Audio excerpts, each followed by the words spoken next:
and welcome to Season 4, Episode 4 of Les Oderants. I am Dan, and I am joined, as always, by James and Ben, but also by a very special guest. We are joined today, instead of Fliss, we've got Rich Mitch, a.k.a. The Duck, a.k.a. the fifth Odorant, a.k.a. the show's benefactor. Everybody say hello. Hello. Hello. Arit? Arit indeed. He's getting his Newcastle out immediately, isn't he? Like, Arit pet. He's setting out his linguistic store. So we get quite a lot of... Do you remember Geordie Racer? What? Geordie Racer. Come on. Now, Rich, if you don't know Geordie Racer, I'm going to be very upset. I have absolutely no idea. I know some Geordie racists, but I don't know who Geordie Racer is. No, we'll step back from that one very quickly. Geordie Racer was, when I was a kid, it was when I think it was Look and Read. In fact, I'm pretty sure it was Look and Read. Do you remember Look and Read? Like Through the Dragon's Eye, stuff like that? Dark Tower? Oh, fuck's sake, Wordy, build yourself a wall. Come on, You're saying more and more things that we're getting further and further from this. He's like, please get a hit soon. Do you want to know something? Go on.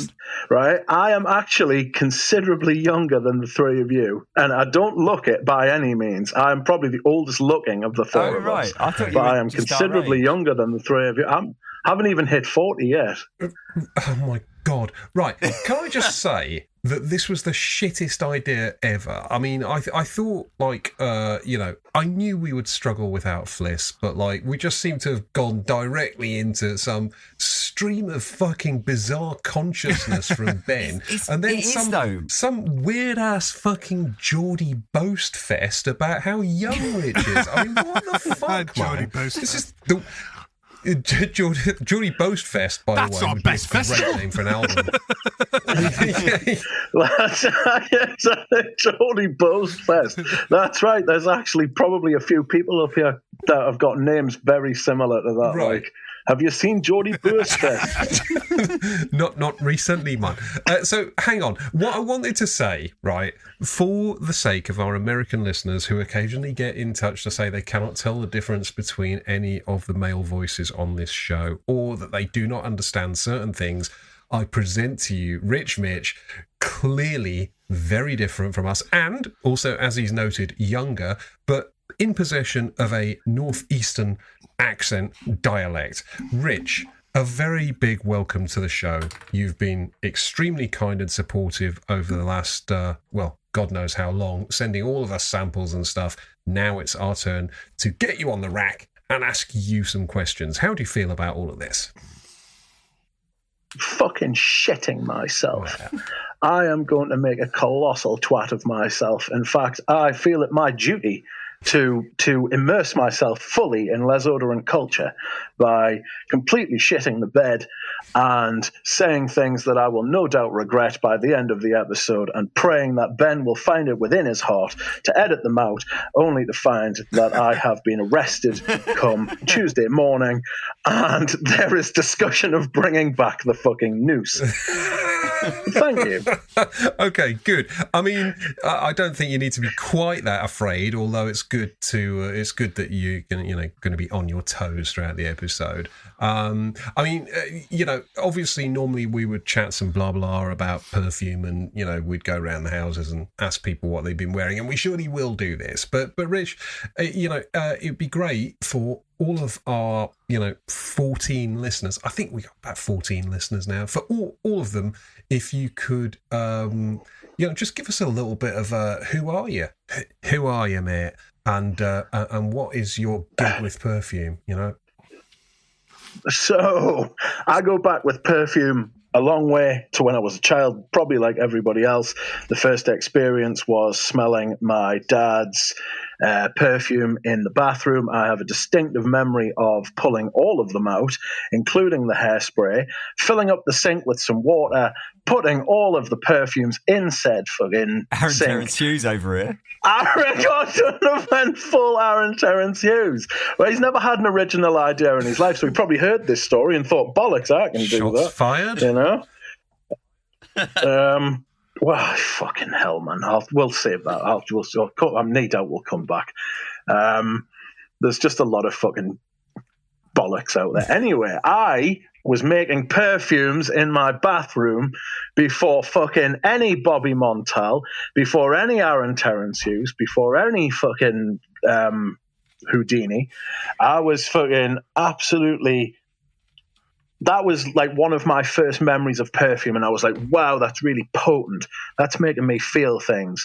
And then that was when I was about 6 or 7. And then my next memory is receiving perfumes for birthday, Christmas. You obviously got the standard Lynx Africa. I was quite fond of Voodoo, which was an unusual one. Magic people, voodoo people. And then I stuck... Voodoo people, voodoo child. Yeah. I was, you might say. Nice. And then I remember voodoo. I got some. I don't remember. No, I mean. It had the orange. What colour was it? Go on. It had the orange. I'm pretty sure Voodoo had the orange on it.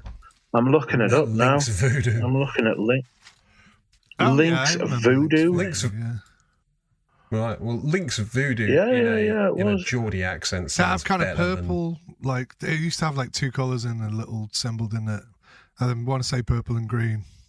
Yes. And there was what was the other one? There was Voodoo, there was Africa, obviously. They were kind of later ones, Voodoo in Africa. There was another Alaska, there was Nevada. Whoa. Alaska was really This is nice. Like vintage. Yeah. Vintage. Discontinued Axe, fragrance. Axe. I'm just including our American cousins. Indeed. Yeah, but Lynx there was is some branded good as ones Axe in the there States. that I kind of reminisce about and think, wow, I wish there was just someone just bring out a perfume that's those, and I'd be happy with it. They did. They had them. They had the aftershave. Yes, the aftershaves of them. Yeah, but Really? they were shit. They were shit. Like You really own them? Yeah. I had the aftershaves of like loads of them. Yeah, Alaska. They were like prime Christmas presents, weren't they? Like the this deodorant and the aftershave. This is one of the in a shit box. things about growing up in a Jewish family. I mean, there's many great things, of course, but no Christmas. So no Christmas gift. So I never received a Lynx Africa gift set or anything like that. It's fucking... They do Hanukkah though. That's but it's sort of different. It's not the same. I do mean, you give gifts? Yeah, Hanukkah, you just get like £5 and a box of sweets or something. It wasn't like fucking. I remember being just horribly jealous of all my mates getting like a new Raleigh fucking. Was it a grifter? Raleigh grifter or whatever. Fuck you bastards. Or what's that one with the calculator on it? You could calculate. It showed you your speed and everything. It's like mental. It was like a fucking bike of the future. And I remember that. It was like it was like a Knight Rider shit. Yeah. It had like a fucking console thing. What was that? What was that called? It was like Wolf or something. Wolf, yeah, that was it. Oh man. Yeah, my mates had one. I had a rich mate called Daniel. Moved to the Isle of Wight when I was 5. Funny story about. Yeah, he was, but funny story about him. I used to tell my mum and dad that I wanted to marry him when I grew up because he was like my best friend ever. I was like 4 or 5 years old, and like they still to this day say to me, like, "Do you remember that time you wanted to marry Daniel?" Yeah, you little gold digger. It was purely because he had a trampoline and a Wolf bike in his back garden. Fucking nice. I mean, those are. I know. It's funny what you'll do. You'll even be prepared to fucking, put anything in your mouth for Things haven't changed. I'll still marry anyone for like a Wolf bike. A Wolf bike and a trampoline.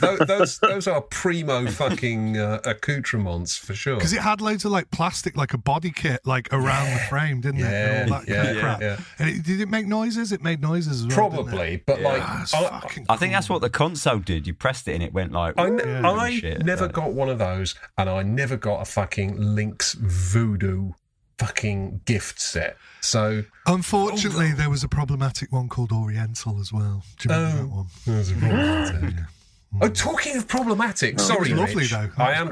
I am coming back to you, but talking of problematic, there's been some fragrance drama this week, and people seem to be getting bent out of shape about Scout something or other, and their extreme, I don't know, fucking right wing, alt right incel type views on the world. Everyone's getting bent out of shape. I never fucking heard of these people. It's like, drama. Neither right. Drama. Who are these people? I saw the guy who was like creating the drama, and I was like, "Fucking hell, mate!" Do you know what I mean? Like, what? I don't know what she's done for a start, but I think he went on. I did see some of his story because I was like, "What the fuck?" It was a bit of a kind of witch hunt, and he went after someone else, Mark. What's he called? That Mark one. Don't know. Fragrant Adventures of Mark. Greta Beth as well, apparently. Greta Beth. I mean, okay. I mean, Mark, some of the shit they put. Mark who works for Amouage. Yes. Yeah. Why? What's he done? Yeah. Follows Trump on... Worked for Amouage. Follows... Bad enough, isn't it? Well, he follows Trump. I mean, we all fucking follow Trump in some way. We just... it's just broadcast at us. Well... Exactly, precisely. He might follow Trump to go look at this stupid tweet he's done, or fucking he's a dickhead or whatever. Who fucking cares, man? Do you know what I mean? So it's this thing of trying to find some dirt on somebody and go, oh, shame you. I thought he had a weak thing. If somebody really is being racist or doing some shit, I'm totally up for calling them out and saying, you know, what you want to say, whatever, if people really feel they need to do that. But when you've really got to dig into, like, have they really done anything bad, or they've said something slightly fucking, you know, just a bit ignorant or whatever, why are we fucking trying to like cancel him and shit? I honestly thought it was weak when I looked on his thing. I was like, dude, you look like a tit doing this, because he kept going on about his own followers and how he gained followers but he'd lost some, and it's like, well, you're clearly fixated on that, and that's clearly why you're doing it, to have some drama. And he was like, I need to clear, you know, I'm clearing out the trash in the fucking fragrance community. Well, we don't need to, mate. I mean, you know, it's pretty fucking dead as it is, you know. It's a fucking garbage heap anyway. Exactly. What's the point in cleaning up a bit of trash on the fucking landfill site? You know what I mean? I don't disagree, but I didn't even know who these people were, so it wasn't that dramatic for me. Anyway, look, I'm sorry. I want to go back to Rich and his Lynx voodoo, because he was sort of giving us his fucking life story, and then we cut him off to talk about like Raleigh bikes with computers and all sorts of nonsense. That's true. Sorry, Rich. So my neighbour had a chopper, and I mean the bike, and it was it a big chopper? It wasn't actually a big chopper. It was just a chopper, right. And I remember that. And do you know what always put me off bikes like that? They had the plastic bits on, and I thought, I'm just going to break body kit. I'm just going to break them. Yeah, like a body kit on the fucking. I always thought that was just going to give way. I was going to smash it, come one way or the other. Do you know what I mean? And then I'd get in trouble. So I had a chopper when I was in college, and I used to ride it to college every day. And at the weekends, I would ride it to Legends of the Dark Black and go to drum and bass night, and then ride home on a rally chopper at 4 a.m, burning my face off your fucking head. Right, Andy C was amazing. Come on, lads, I'll give you a lift home on me chopper. Fucking head case. Right, so... Ooh, sorry, guys. Can I just say, I put in kids bike from the 80s just into Google, and the first one that came up, the Raleigh Street Wolf. That's what it was called. Yeah. Raleigh Street Wolf, baby. 250 quid on eBay, and it looks in good nick. You're gonna get. It's the type of thing you buy when you're your age now, isn't it? You know, when you're in your mid-40s. Fucking that's it. Look at that. Look at the mags on that. That is quality. Street Wolf. And it had plastic wheels as well, which is a bit shit, but like they're still okay. The plastic mags, they look great. Fucking get some. So okay. Right. And breathe. Rich, sorry. I'm sorry to have thrown you in at the deep end on this, but please, Lynx Voodoo, continue. Yes. I had Lynx Voodoo, and then when I was an older child, I had Tommy for Men. Nice. And Polo Sport. Oh, nice. And yes, Polo Sport. I've actually gone back and bought some vintage Polo Sport, the Cosmere version, and it is difficult for me to wear now. Those perfumes, because I'm sure you've had the same experiences where you wear stuff that you wore when you were a kid, and you're like, fuck. this reminds me of being a kid. And you're like, I can't wear them. They feel juvenile. And there's other stuff out there that was out when I was a kid that I never wore when I was a kid, so it doesn't affect us, So it's obviously like a me thing. Well, I don't think it's a you thing, but as you have said, you are younger than the rest of us, and like the things I was wearing when I was a kid were like fucking Quorum and Sybaris and fucking then Egoist was like when I was 15 or something. So Polo Sport was not really on my fucking radar until I was sort of at least well into adolescence, I think. So possibly slightly different, but also I don't know. I quite like smelling those things and being briefly transported back to being young when my back didn't hurt and all that kind of fucking nonsense. Perhaps. Yeah, the that's the thing though. I found like I said, I've got a bottle of Polo Sport and I've got a bottle of Tommy, but I don't wear them, and it's just I just keep them to smell them. I don't necessarily wear them. And it's like perfumes in that style. I've got a vintage bottle of Issey Miyake, L'Odyssée, and said in a Geordie accent. That is fucking perfect. Issey Miyake, L'Odyssée. Yeah, Issey Miyake, L'Odyssée. It's. I don't know that I can wear it because it's like I got that when I was like what. 15, 16, 17. And there are some things, like I said, from that time that I can wear, but mainly because I didn't wear them at the time, But there's other things that I did wear at the time, like former signature scents. And if it came before something like the age of 21, 22, then I struggle because I don't necessarily want to go back to being a teenager. No, fair enough. Or feeling like a teenager. Fair enough. I mean, all of that sort of thing. Do you have, and I hate the expression actually, but do you have like a signature scent? Is there like the one fragrance you would keep if the house was on fire kind of thing? What would that be? So for the longest time, I resisted my urge to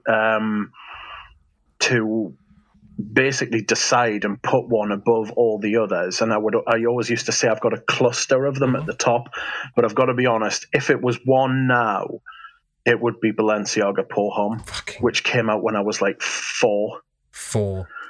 Yeah, nice. I was like 4 when it came out. I mean, at least it's a good call. It's a fucking brilliant perfume.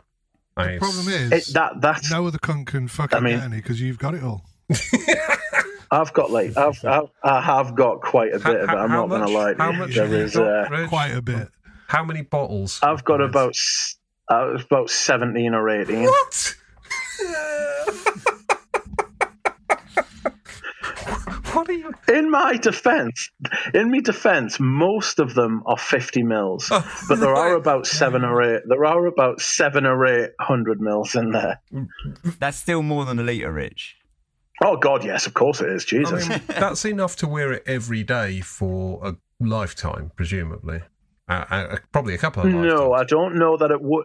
See, I don't think it would be. I think of how many bottles, because I properly wear my perfumes. Are you still on the hunt for more Balenciaga? Like, if it comes up, do you buy it immediately, even though you've got that many? For the first time about 3 or 4 months ago, I actually yielded to the chance to own a bottle of that. And I just because I just used to pick them up. I remember I got a 30 ml bottle. I think this is where the problem comes about. 7 years ago now, I got my first bottle of that, and it was a 30 ml, and it was a partial. So I must have had about 15, 20 mils in it, right? And it what happened? I got it and I was like, wow, this is fucking great. And I watched some reviews about it, and there were people talking about it, and they were like, oh, you can, like reviews of like, this is one of the mad things about the internet. people reviewing it 6 or 7 years before that, and they were like, "Oh, you can pick this up at discounters for like 20 quid." And I was like, "Oh, it's not 20 quid anymore. It's like 70 or 80 quid now." So I went and I just was like, "Fuck it, I don't ever want to be without this." So I just started buying bottles. I've bought bottles of this stuff from all over the world, from Israel to Canada to Asia, Japan. I've famously have said before, I have someone on every continent.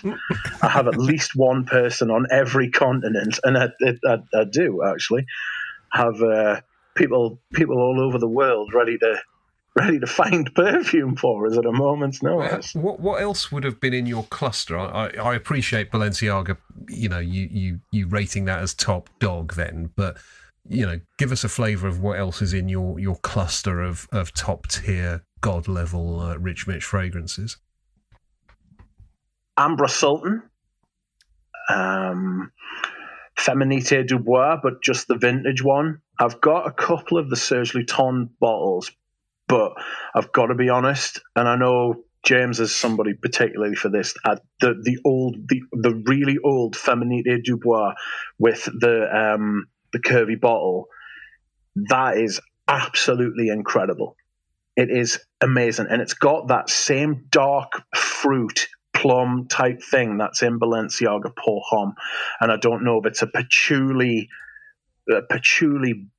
black. It's not a blackcurrant smell, but it's like a blackberry blackcurrant sort of sweet, dark, juicy kind of thing going on.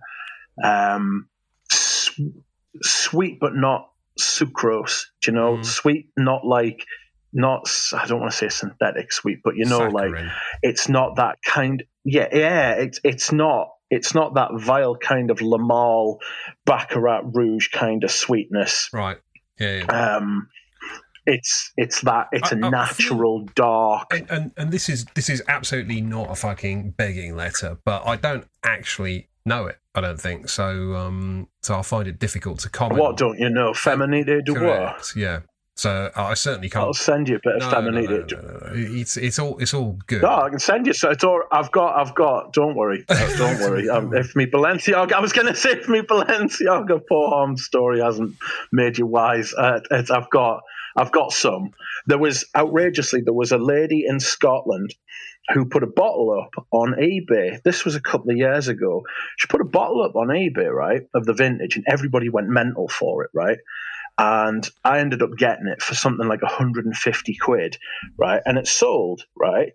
Well, it must have thrown everyone off the scent, because as soon as that one sold, she put a fucking another one up, right? And I bought that as well. And then I thought, right, that's enough for me, right? Because I already had a bottle. And then I just kept watching, and she put another 2 up. She had 4 bottles of it, and she got about 150 for the first one, and then it steadily decreased to the point where I think the last one went for about 80 quid. And I was like, what the fuck? So how many of that do you have?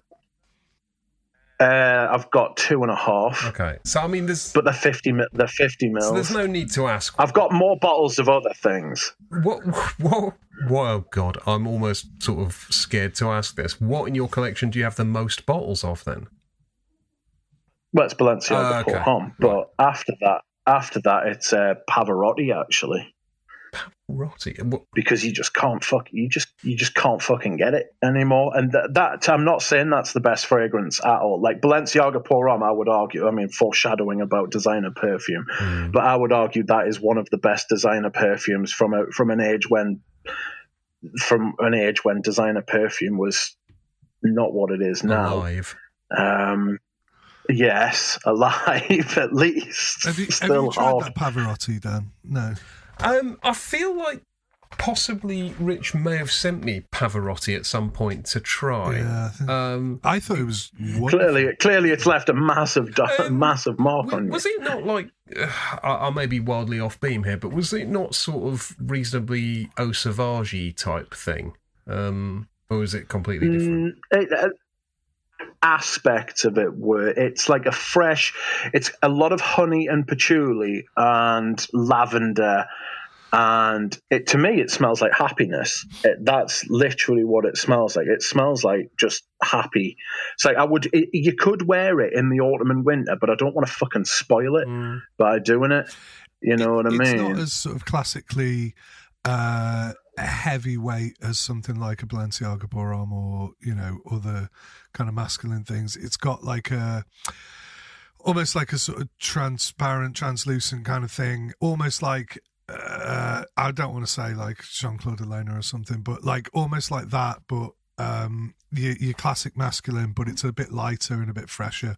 I love it, by the way. I thought it was spectacularly good. It was made by David Appel, and he's like the head perfume teacher at one of the major schools. It's definitely I can't remember. Good perfume, yeah. Nice. Yeah, major patchouli, big honey, oak moss, lemon verbena thing. You know, just smells happy. And I get a big lavender from it. Sounds good. So I feel again a little bit reluctant to ask this, but I mean, including all your backups and stuff, how many actual perfumes do you own? Right. So I have sold off. I've sold off quite a few, actually. Some of them to me. And I've managed to get and James as well. And I've tried to sell some to Ben, I think. And if anybody that's else why you're is here. around, This is just one giant sales exactly. pitch, isn't it? That's right. That's right. It's I have got about 420 different perfumes, but I've got a lot more bottles because obviously I've got the backups of stuff. I'd probably say it's probably between 550 and 600. Yikes! But that is after having cut down. Good Lord. Considerably. That is quite the volume. Jesus, right? It is as well when you can. Sorry, no. I was just going to say it is as well. Like I haven't had like any free perfumes. The only perfumes I've got for nothing were the only perfumes that have ever been sent to us was the ones Eugene sent to us because he's like one of my best mates. Do you know what I mean? But some people have sent us bottles of stuff, which I appreciate massively. You're not allowed to mention Eugene's perfumes because then we just get sort of people saying that we're shilling. So, well, the thing is, I refuse to talk about them. I refuse to talk about them on my channel for said reason. Because I am one of those people who slates people for talking about the shit they get for free. Yeah, I never fucking bother with that. I still talk about Eugene's perfumes on here. I don't give a shit. Yes. It's fine if everybody.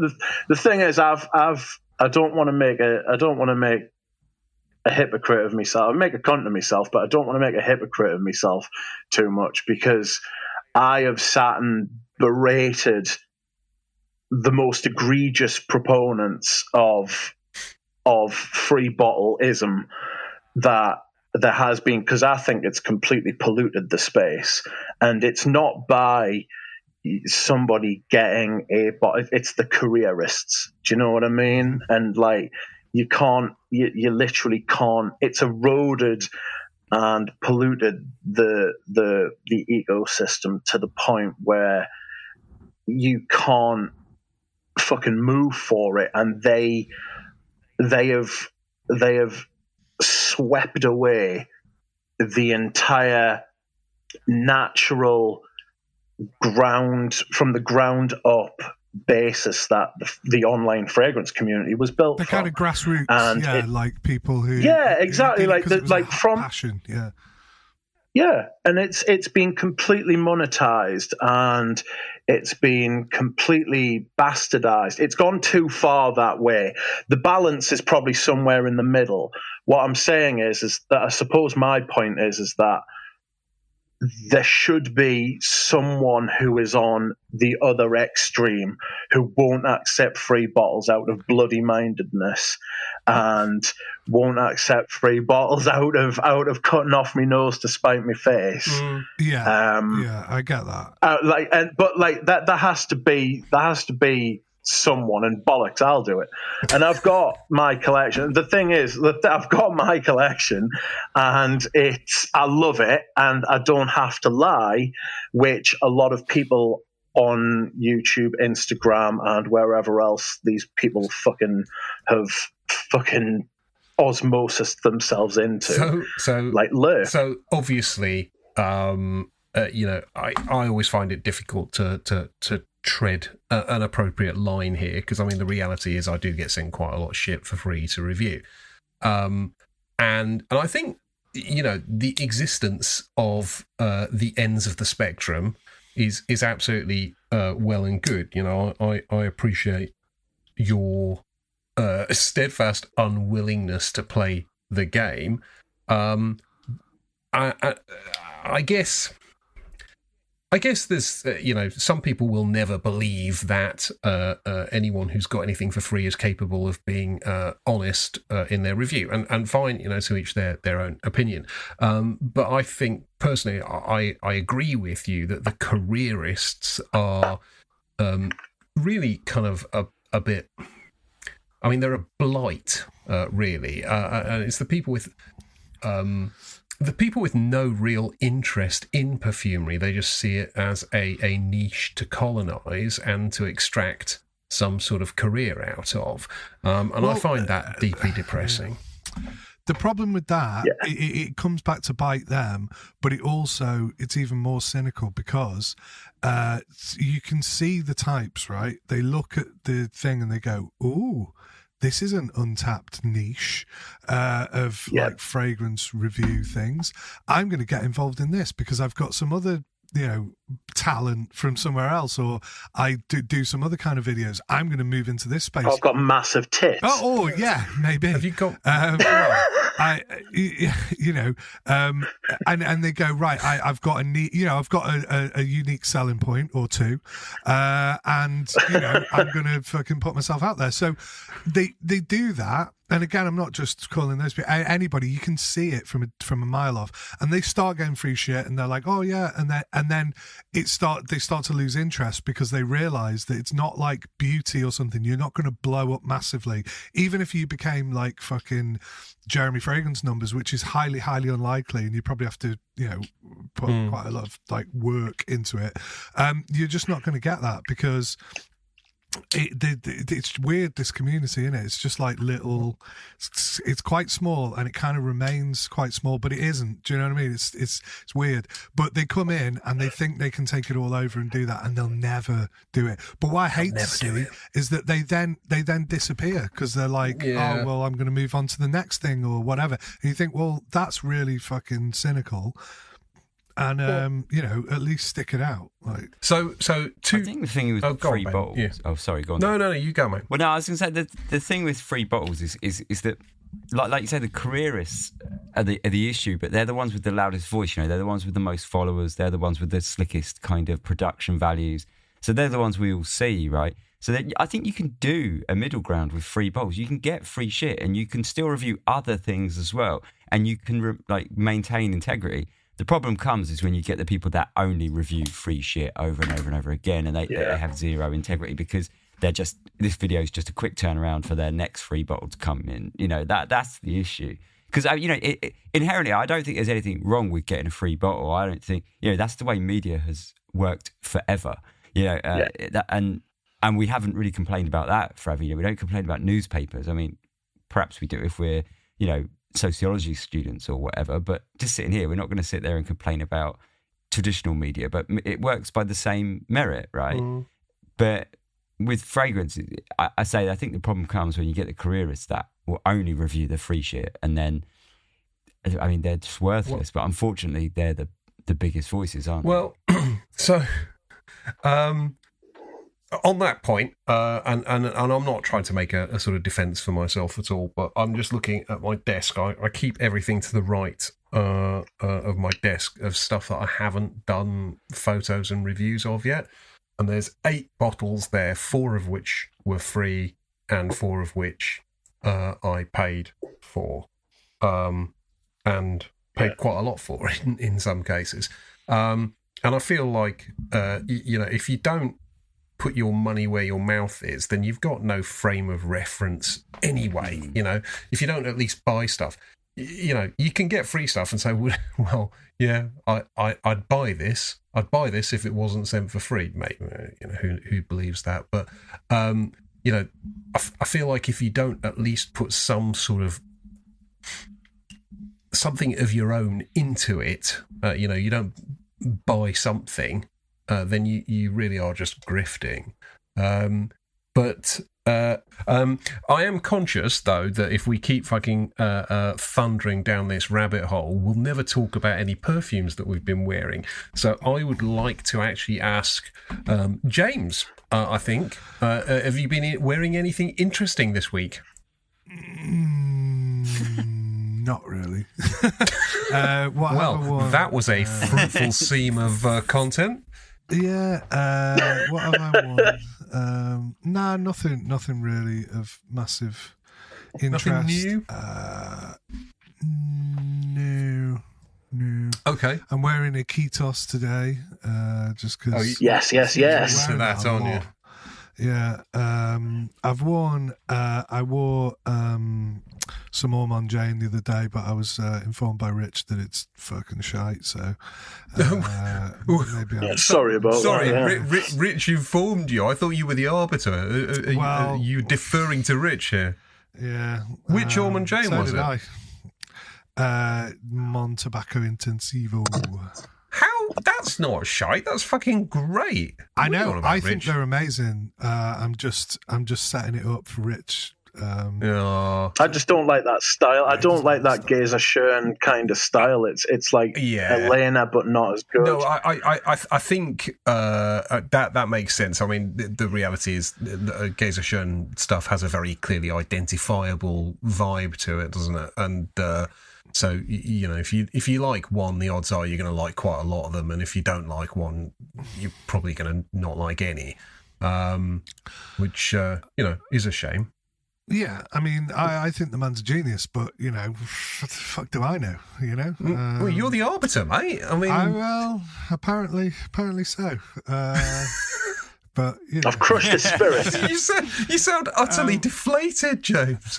I'm not deflated. I mean, I don't know. It's heavy sarcasm because, you know, my ego is actually fucking massive, and I'm actually like other people's fucking opinions. Just it's like water off a fucking duck's back. You know, it's like Rich with the fucking, you know.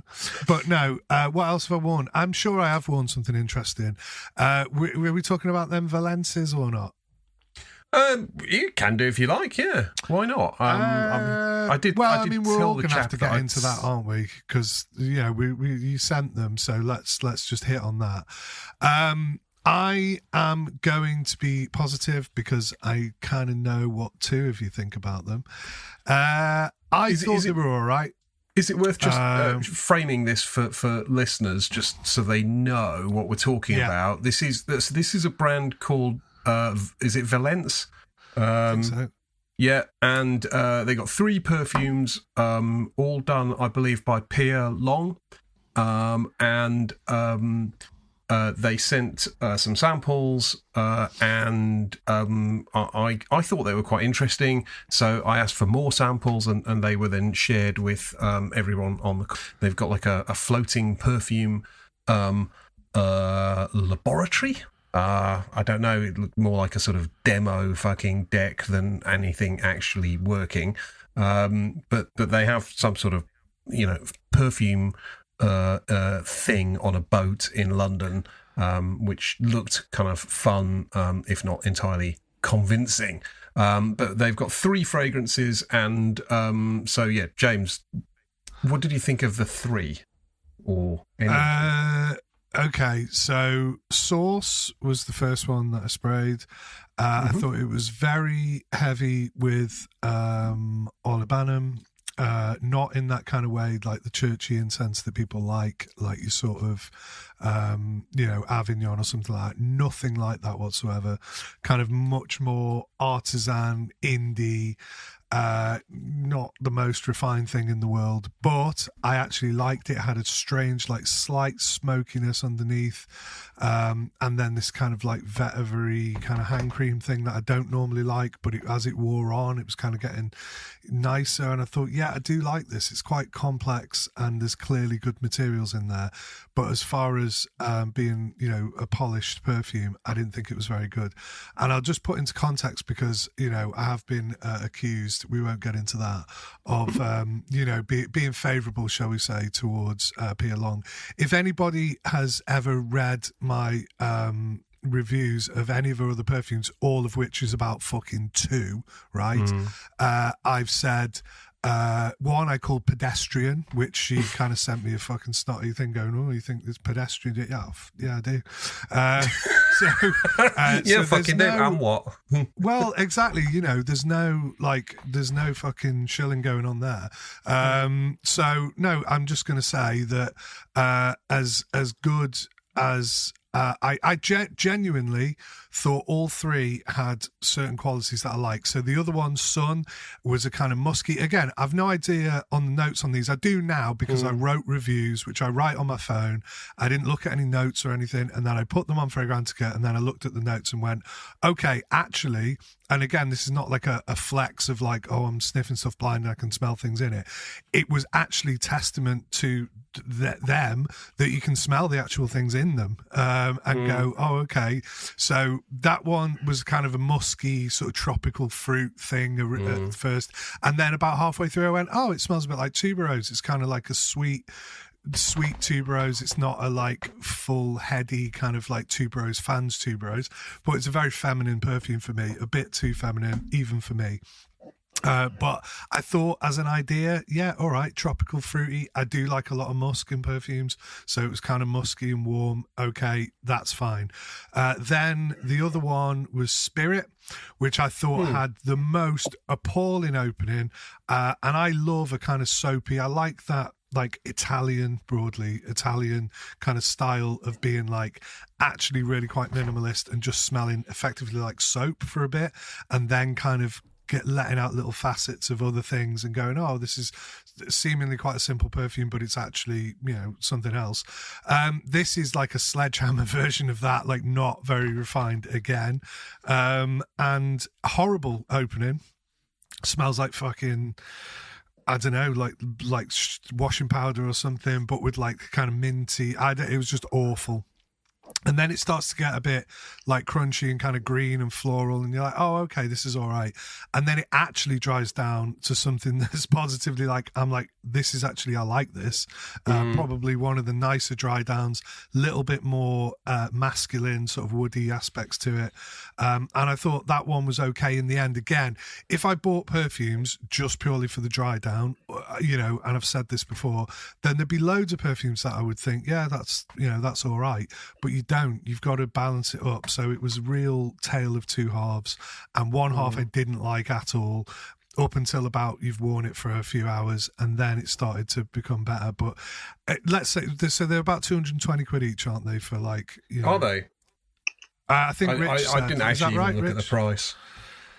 Yeah, they're €220 each, £20. So I think it's not cheap. For that, you're not getting a particularly, refined bit of perfumery, in my opinion.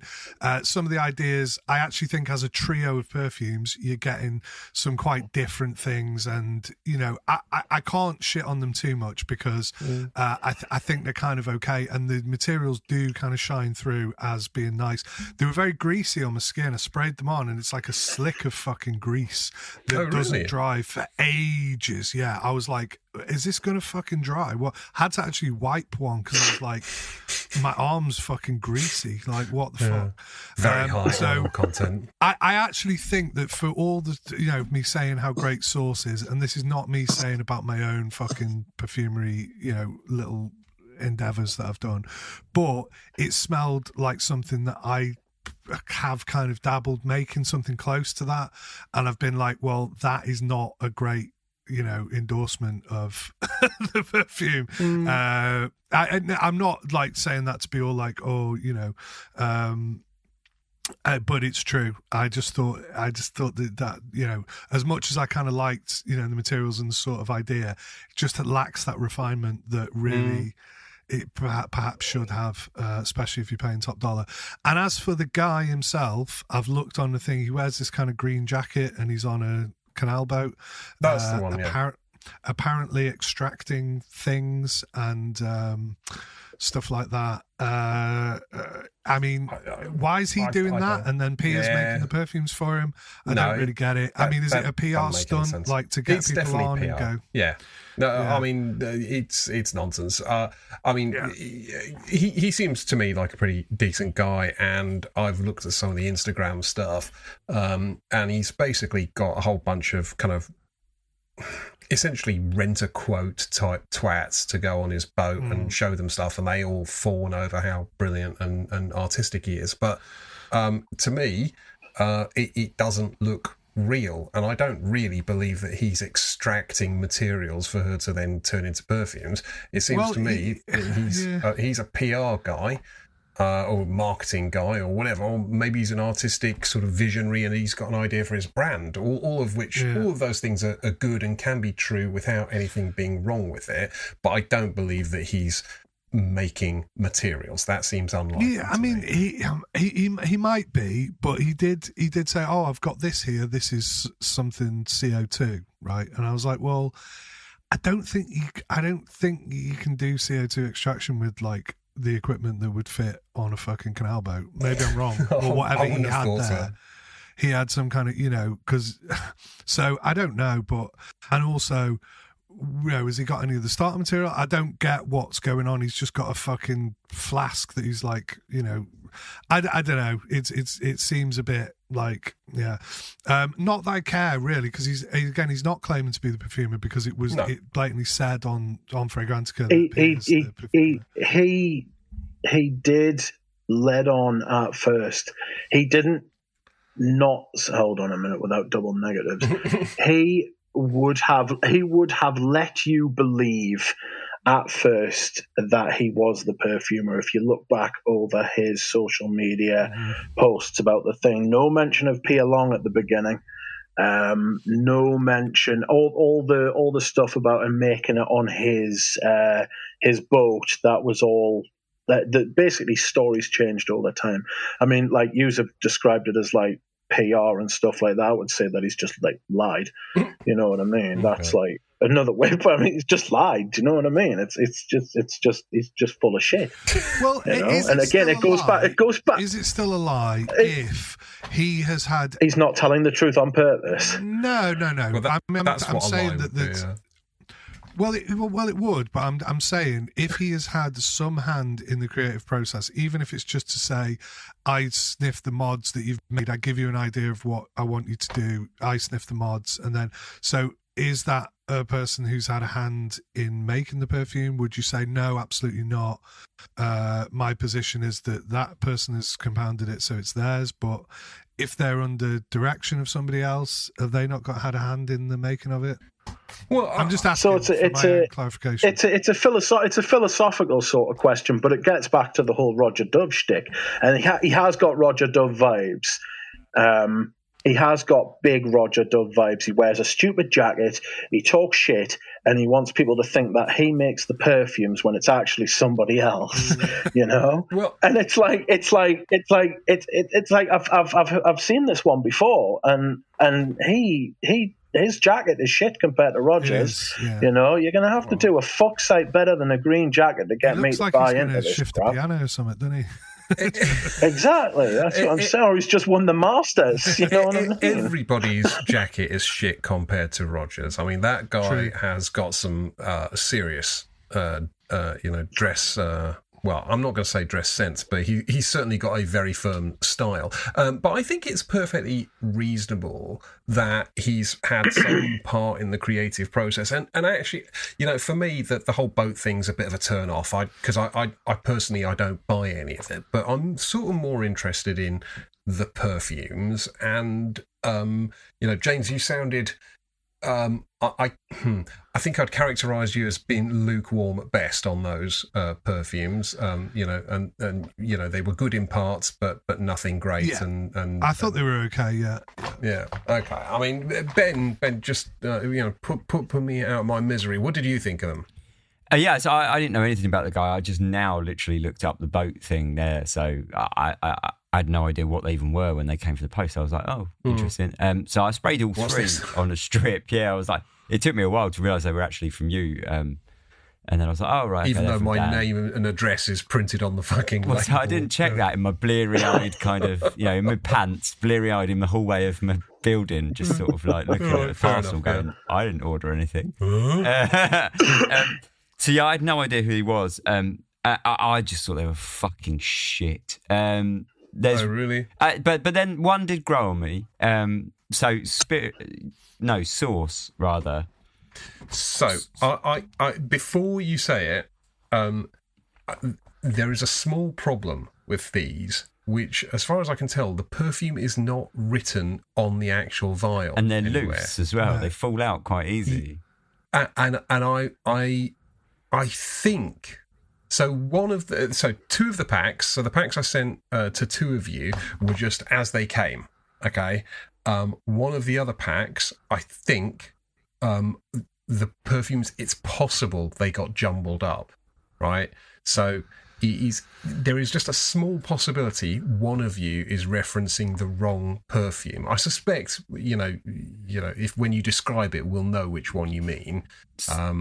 But it is possible. So Sun is definitely right on mine because it's definitely tropical fruits, tuberose, and the tuberose really sticks out. It's rubbery as all anything, and that I think was what really turned me off Sun was the rubbery. It smelled like rotten old plimsolls. It was horrid. I thought it was horrible. That's interesting. I thought it was quite clean. It sort of, for me, I wrote down that it smelled a bit like sunshine.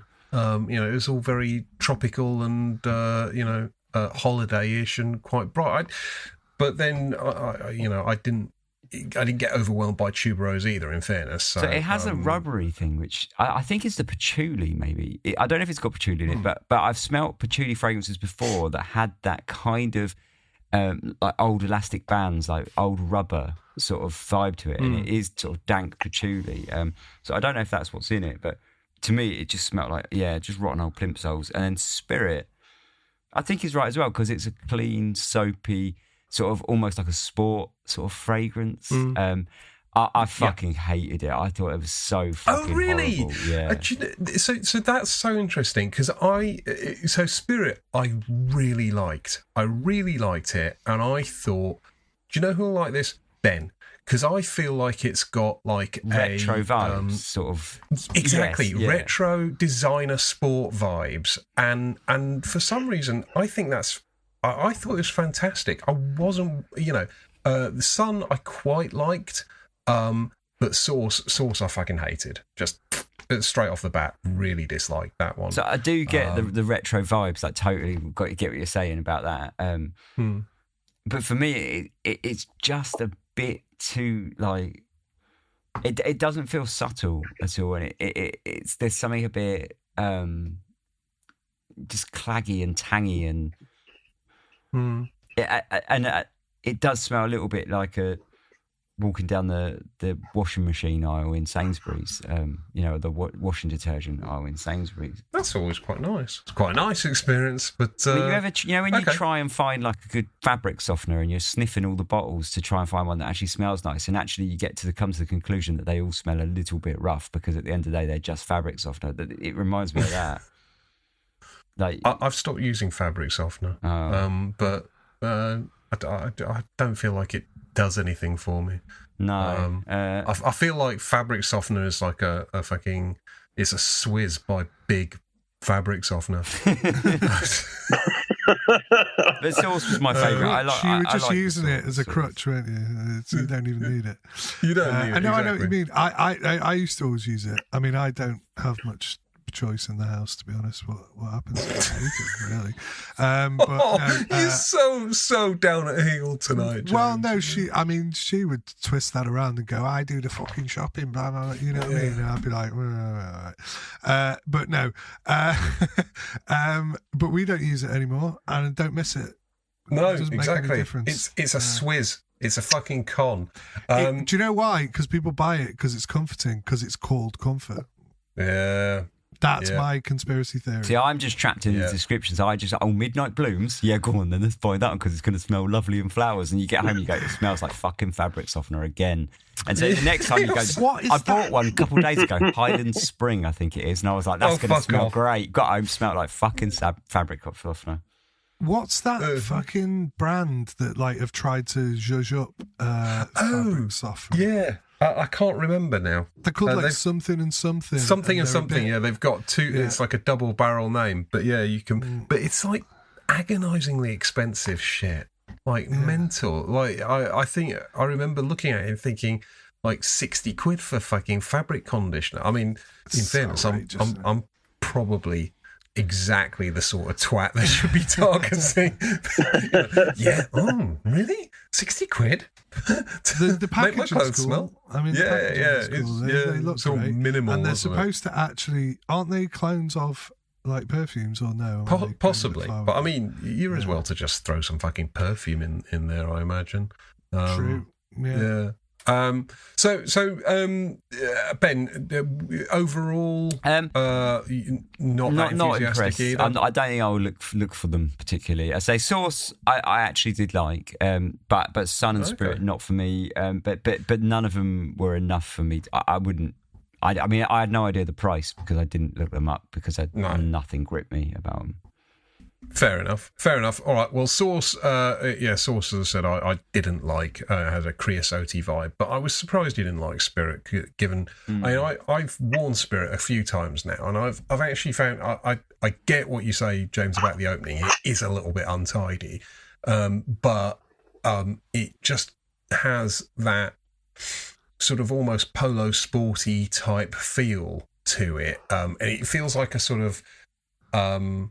I mean, maybe it's by accident or whatever, but it feels like almost like a kind of indie riff on the sports fragrance, vibe. And I found it very charming as a result. But so the problem with Polo Sport is I love that fragrance, but it's a nostalgia thing more than an actual liking the fragrance thing. I wear it occasionally, and every time I wear it, I sort of regret it afterwards and go, oh fuck. Yeah. But the nostalgia is great, but once that's worn off, you go like, it's not that nice. Yeah. So, yeah. No, fair enough. Rich, what did you make of them? Shite. Well, Rich's one-word reviews. Shite. I think we'll take 3 fragrance out in one word here. Shite. Wow. High praise indeed. Just shite. I don't. The materials aren't that great. They don't feel that great. They feel square. That the perfume feels like you can see and you can smell straight lines. Do you know what I mean? You can tell where one part of the fragrance grinds and grates up against another sharp corner of the fragrance. That don't feel. They're missing that highly fluid. That's the trick about French perfume. I think what the real trick of great French perfume is motion, and you are moving, but you don't feel anything. It's like you're falling, but you've got no reference against which to. And you end up in one place where you started in another place. It's not like that with this. It feels like a very ill lubricated experience. It's like the one with the passion fruit in. It's like, wow, that's a massive whopping great dose of passion fruit, and then there's some other frilly little bits as well. But then, oh god, here comes some fucking tuberose. What are you doing here? And it's like, fuck. And it just feels like, you know what I mean? It's like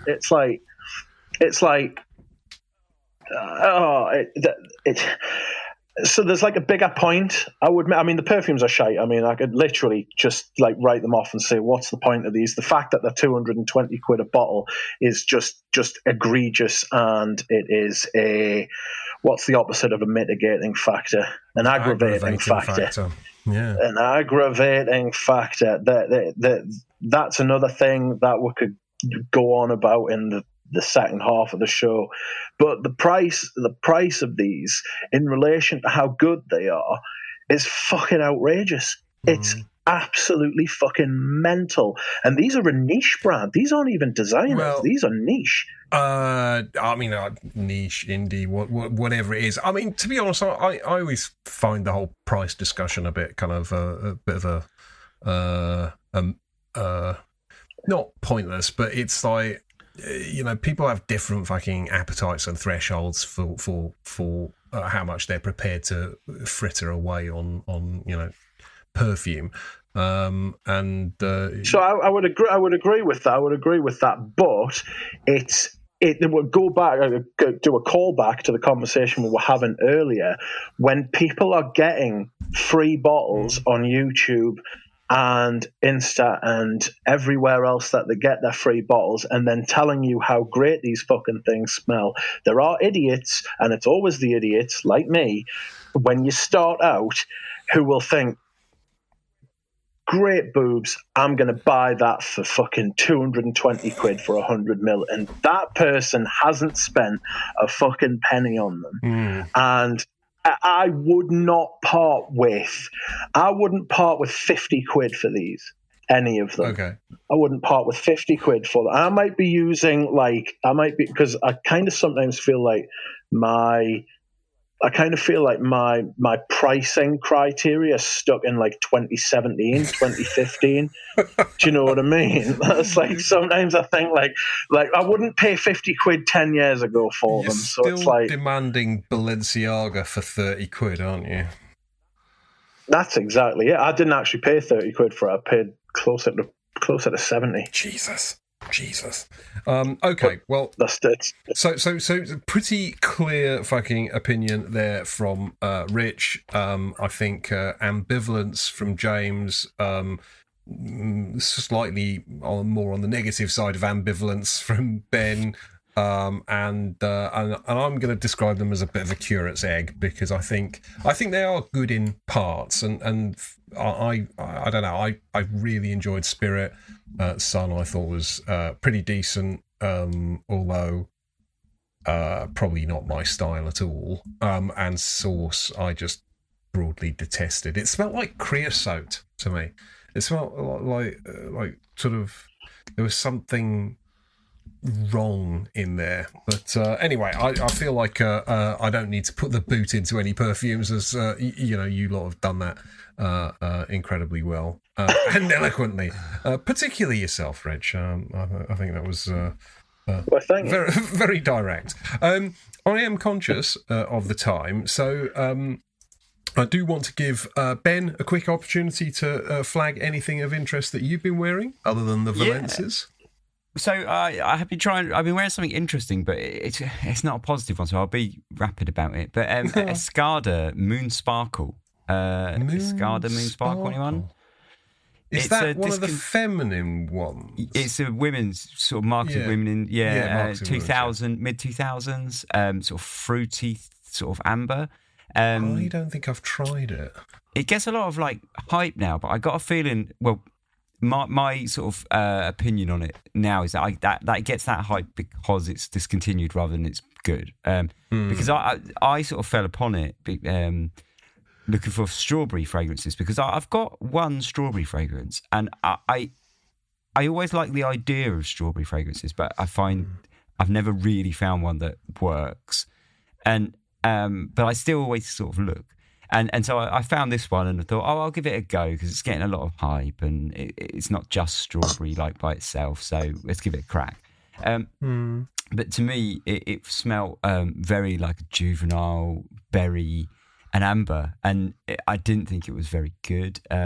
So it's discontinued now. It does go for quite a big sums, but you can pick it up if you're thrifty, you can find cheaper bottles, but I think mine was like £40 for like a 75% full 100 mil. So like that's not bad at all, really. And some people are selling them for like nearly 200 quid and stuff. Really? Yeah. But so as long as you sort of keep an eye out, you'll find them cheaper. But my sort of advice would be not to bother. I think it's one of those ones where, in retrospect, and now it's discontinued, a lot of people get excited about it. But if it was readily available, I don't think you'd have as many people sort of clamouring over it. So I find strawberry. I can't think of a single strawberry fragrance that is anything other than quite sort of juvenile and girly, and I think possibly typified by my daughter has got one actually called Strawberry Kiss by Sphinx. I'll just read you the notes because they're quite amusing. Strawberry forest fruits, powdery notes, cupcake, woody notes, caramel and burnt sugar. I mean, if that doesn't scream 14-year-old girl, nothing does, really. I mean, it's definitely not my jam whatsoever. And I've got like Capital by Xerjoff, which is a strawberry sort of forward fragrance that I would say that's I like it, right? But it is strawberry. Not said with any conviction, difficult. By the way. Yeah, I know. I'm very like I flip flop on it, but I do wear it, and it is nice. It's the nicest strawberry fragrance I've found, but it's still got that juvenile strawberry, and I think that is just strawberry. And I think it is a fruitless task looking fruitless. Do you get it? Hey! I think it is a fruitless task, like looking for a strawberry fragrance that isn't those things, but. Le Capital by Xerjoff is the closest that I've found, and that's because it leans into a sort of biscuity amber very quickly. There's a weird imaginary authors one, which has got a strawberry note. Yeah, I can't remember the name of it. I can't remember which one. Yeah, but that was not bad. That's the closest I've found to something that isn't just outright kind of gooey, jammy, kind of teenager type perfume. So, just very quickly, you said something. Well, you said something. That was about the Escada, and it made me think. Rich, do you have any opinions on Escada? Well, maybe actually I'll save that for the second part, given that Escada were part of the designer cohort. Anyway, fuck it, Rich. Have you got any immediate reaction on Escada? I've got magnetism, and I had the Pour Homme. Wildly overpriced. Now they're discontinued. They just slashed and burned their men's line one day, like Casual Friday. I had a bottle of that. I've got Casual Friday. I really like it. And it was like what they just cut them out. I didn't know Escada was a designer actually. Now there is something we need to talk about, is the definition of designer, unfortunately, and it's a boring conversation, but I feel we need to have it, and we need to have it in part 2 because I'm rapidly running out of fucking air here for part 1. So, Rich, other than the Valences, other than your extensive Balenciaga collection and God knows what else, is there anything exciting you've been wearing this week that you'd like to share with the team?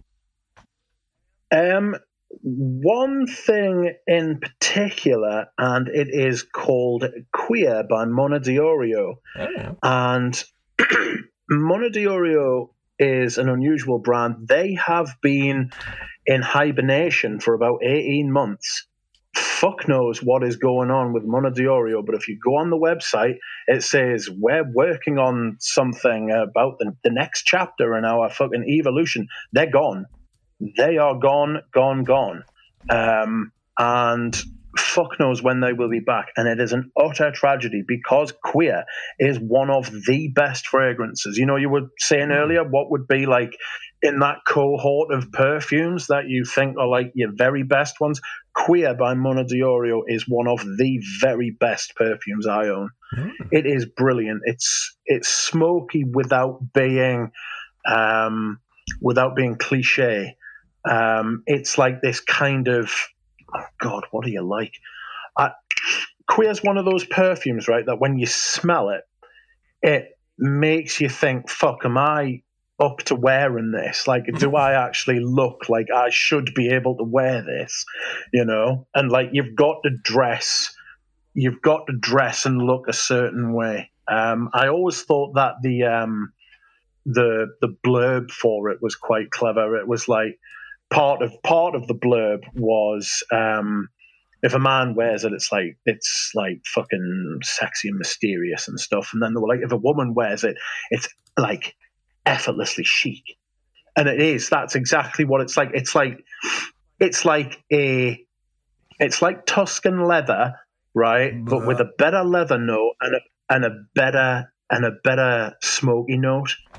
You know, it smells like a perfume. I'm sure Mona Diorio was taught by one of like the great perfumers of all time.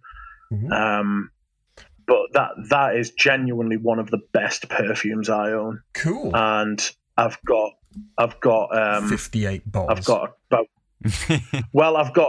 I've got a couple of the last bottles that they did, and I've got a couple of the original bottles that they did. And apart from that, the other fragrance that I would say, actually, there's two more. Sorry, I won't take long. Absolute Paul Soir by Maison Francis Kirkjohn. I have I've got the original, and he's just re-released it. And there are stories. I don't get piss from it. I get like underside of a cat, you know, like a clean animal, but still a furry animal, you know, like it's warm and it's got a little bit of like, you get like heartbeat, and like there's a bit of like, you know how cats have got that really weird gut going on, you know, like they look like they've got a body kit on, you know. It's got that, it's got warmth, and it's got a bit of animalic sort of stuff, just from the days when Francis Kirkjohn knew his arse from his elbow, like. And apparently the re-release of it is meant to be quite similar, but I remember Reflets to Amber, which I bought this year and was so disgusted I sent it back and said that fucking I wouldn't have it. I wouldn't have it in the house. I was fucking appalled. Also, your domestic setup. I wouldn't have it sullying. Do you want to know what it is, right? When I actually opened, the basis of which I returned it, because in America you can just take your perfumes back. Doesn't matter what, you just turn up and you just say, I don't want this, have it back, give us my money back. In this country, you can't do that. Do you want to know how I got it back to them? When I opened it, and I got this on film, when I opened it and sprayed it, it had already been sprayed. Didn't need to prime it. It had already been sprayed. Cheeky bastards. Oh dear. I was fucking fizzing. And sorry. No. Do you want to say something? No, go ahead. No, I was going to say the last one I was going to talk about was Patchouli Noisette, which is that's the Demodable one. Yeah, it's a difficult one for me, that, because I love Les Demodable and I pin a lot of hopes on Les Demodable, and it's shit. It's not great. Like, I think I tried an underrated brand though. It's agreed. Massively. That's what I was going to say. I fucking love both of them. Which one? Sorry, Ben. Musk and Dojima. Oh yeah. Fucking love both of them. The Musk one, I got it on sale once for an absolute song. It was from I can't remember, some thing, and they had like a Christmas sale. I got it for like 70 quid or something. Absolute bargain. Well, they are among, with like your Serge Lutens and L'Artisan and stuff like that, were the first niche brands that were available in the UK. You couldn't. There wasn't really many other ones. Tower was one of the first niche brands in the UK as well. Do you know what? I don't really remember seeing Tower like in shops. I mean, like in like department stores where you could actually go and try them. Oh no, not like in department stores and stuff like that. He's been exclusive with Les Santas, I think, the whole time, maybe. Right. But he goes back 20 odd years now. Yeah. But no, the Mona D'Orio wasn't. You were saying, wasn't it Edmund Ranitska that was she? Yes, I think it was. Yeah. Oh, really? Wow. Yeah, I believe so. Okay. But yeah, there's a really good rule of thumb. Sorry, I was going to say there's a really good rule of thumb with Mona D'Orio. If you smell all the ones that she made before she died, they're brilliant. And if you smell the ones that came afterwards, they're not as brilliant. Right. Okay. You know, but still good though, aren't they? Because they're still they're not shite. Yeah. They're not bad. The latest they're not shite. That's not what I'm saying. Ones, because I got a Discovery kit maybe it's a couple of years ago. Whenever they rebooted because they changed the packaging slightly, which tells you that they've probably reformulated the perfumes, which they definitely had. But I thought they were still all pretty fantastic. I mean. Yeah, so it's a shame. Did you say the website's on hold or something? If you look up the website, it's crazy, and it's been that way for about 18 months since like at least last year. You know, because I panicked obviously because the bottles of like Queer are going to start disappearing and stuff like that. That's not. It's not ideal, like so, but the stuff like. I mean, she died in 2011. She was having an operation and she died on the slab. Jesus. Yeah, no, it was pretty. She was only 42. Fuck. So. You see, I know nothing about all this. Yeah, okay. I think the other ones that were released were made by Frederick Dahlman and Melanie LaRue, who I have absolutely no idea who they are. Nor me. Okay, well, look, I'm going to have to go and try and find some Mona D'Oreos now to try out, because I don't think I've tried anything from her or indeed her brand. However, I am getting cotton mouth now because we've been yapping for so fucking long. I do want to mention very quickly one perfume that I bought this week, and it's only a teeny weeny bottle. I bought a 30ml bottle of Prada's Cargo de Nuit, which is a very nice powdery, musky, sort of woody thing. And it's got a big dollop of ISOE Super, and I suspect, Rich, you would hate it. I think, James, you may like it, and I think Ben would love it, because it's just got that sort of clean, sort of Prada elegance. Cargo de Nuit. I don't know. Carriage. Is it new? Is it old? What is it? I don't know. Someone sent me a sample of it a few weeks ago, and I sprayed it and thought, that's all right. And then I sprayed it again, and I thought, fucking hell, no, that is great. I don't know if it's super new, but I recognise the collection now. I'm just looking at the bottle. I remember when that collection came out with the kind of pastel coloured. It's a sort of pastel-y blue label. It's lovely. It's really lovely. It's a sort of perfect soapy, musky, sort of slightly ethereal kind of thing, and I'm here for it. I enjoy it immensely. But it's scandalously expensive. I think a 100ml bottle is 260 quid retail. I managed to get this 30ml bottle on eBay for I think 70 quid, which is like still expensive, but I just figured, well, I'm never going to use 30ml of anything, so 70 quid is okay.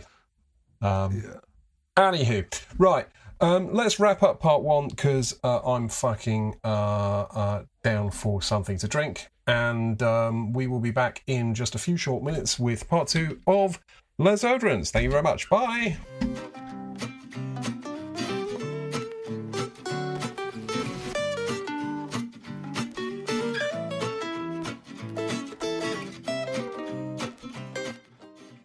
Hello and welcome back to part two of Les Oderants. This week we are talking about whether designer is dead. And I think there's quite a bit to unpack there. You have to ask the obvious question, what is designer? But then I think you also have to ask the question, what is dead? And was it ever alive?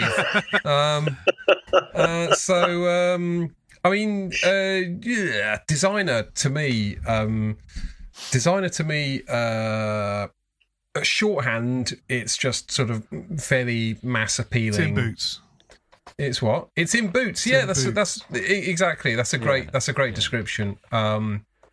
Because it's just high street accessible stuff. It's designed to be very high profit. It's typically not very challenging. It's not going to be desperately sort of avant-garde. Maybe it is, I guess, but not everything is for everyone. But it will be designed to be broad in its appeal.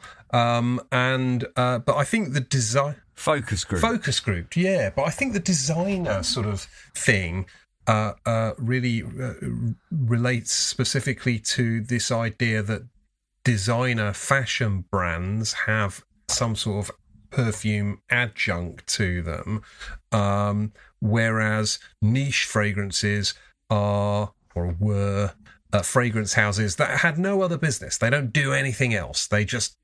This is their niche. Their niche is perfumery, rather than they are part of some designer, like Saint Laurent, Yves Saint Laurent, for example. Most of their stuff you would just say is designer because Yves Saint Laurent is a designer brand that sort of has perfume as a sort of sideline. But I'm not sure that definition is necessarily terribly helpful these days, given the blurriness and the different ranges they've all got. James, they all decided, didn't they, that niche is a market now. Why are we just selling all our shit for like how we traditionally have? For albeit the prices have been going up of your regular stuff. Why don't we have a line that's like the private edition or whatever? And they've all got them now. Because they don't want to miss a trick. And the flip side of that, you've got brands like Off-White making perfume, which, okay, I guess you'd say they're a designer, but it's not really in the same vein, is it? As they're not a sort of mainstream designer, I guess. I don't know. They're not, but have you smelt their perfumes? I've not. I've not. They're designer as fuck. Right. I mean, which is weird. So, I mean, I totally get what you mean about Off-White. That whole Virgil Abloh sort of thing is like, it's quite out there from a fashion point of view, and it's a niche fashion brand, if you like. Hang on. They're like a luxury brand, aren't they? Because I accidentally picked up some trainers the other week because I thought, these are chunky, these are like kind of skater trainers, and they were Off-White. I don't really know that brand particularly. I'm like, I think I've seen these before. And they were like fucking like 900 quid or something. I was like, are you fucking joking? I know they exist in that kind of like Louis Vuitton trainers kind of like world, but I was just like, I probably wouldn't buy them because there's no brand recognition from me. I can see that they're of a certain like quality or whatever. So I would probably even say that they are not even really a designer brand. They're probably trying to tap into the niche, because if they don't have a heritage in perfume, then I probably wouldn't count them as designer. Do you know what I mean? Even though they are designer because they're a clothes designer or a brand. But Off-White, I mean, not to go into the whole clothing thing, but you take a sort of clothing house like Chanel or Dior. These things have been around for years and years and years, and in fact, so Virgil Abloh, who set up Off-White, was the creative director at Louis Vuitton before he set up his own brand. That makes a lot of sense. Yeah, because his trainers are pretty much the Louis Vuitton trainers. That's why I was kind of. There are certainly similarities, because I mean he would have been the creative influence at Louis Vuitton. Sure. But he then set up his own brand, Off-White. So Off-White is a sort of challenger brand. It's all based around streetwear. Sure, it's super duper expensive, but it's not a designer house in the sort of same venerable sense that, I don't know, Mont Blanc Mont Blanc make pens and bullshit, but like Dior and Chanel and Hermes, these things have been around since forever. And so, where was I going with that? My point was, right, I mean, the lines are all getting blurred, definitely, because like a brand like Off-White, I would have thought their fragrances would be out there as fuck, and that they would be really sort of pushing sort of boundaries, but they're not at all. They are very pedestrian, like really pedestrian fragrances. Nice, none of them bad, but like just price point's important though. Price point's important though, because my definition there of it being able to be in Boots, if those perfumes were like at a stupid niche price, like they wouldn't be on the shelf with the other designer stuff, would they? Do you know what I mean? So I would then say, well, okay, yeah. Well, so price is a fantastic point, because I think like probably the Off-White, I've got a bottle of one of the Off-Whites. I'll get it for you, because I think you'd be interested to see the bottle, because I think it what's interesting is that a brand like that could have really expensive adjacent to Louis Vuitton trainers or whatever, or t-shirts that are like 600 quid for a fucking white t-shirt, that kind of thing, but then they could produce a line of perfumes and go, oh, we'll make them about 100 quid or 120 quid, and that's you feel exactly like, what they've done. That's exactly what they've done. The perfumes are, I mean, they look mental. They're amazing. I've seen them. Yeah. Amazing caps. But they're pretty generic perfume. This just smells like sort of fresh tangerines. It's clean and nice, and it's perfect gym scent. And I think they retail for about £130, and I think I got this one on eBay for like 35 quid or something. Well, that's a wholly sensible way of approaching it, and I think that's what they should do, especially if it's just an afterthought of like, oh well, let's support let's build our brand, but let's not go into being like, oh, we're some kind of experts in perfume, because we're not. Here's just a line of things that are clean and smell nice or whatever, and that's cheap nowadays. That price should normally be like, no, this should be cheaper than that, but I wouldn't argue for 130 quid. No, exactly. Are they 100 mil?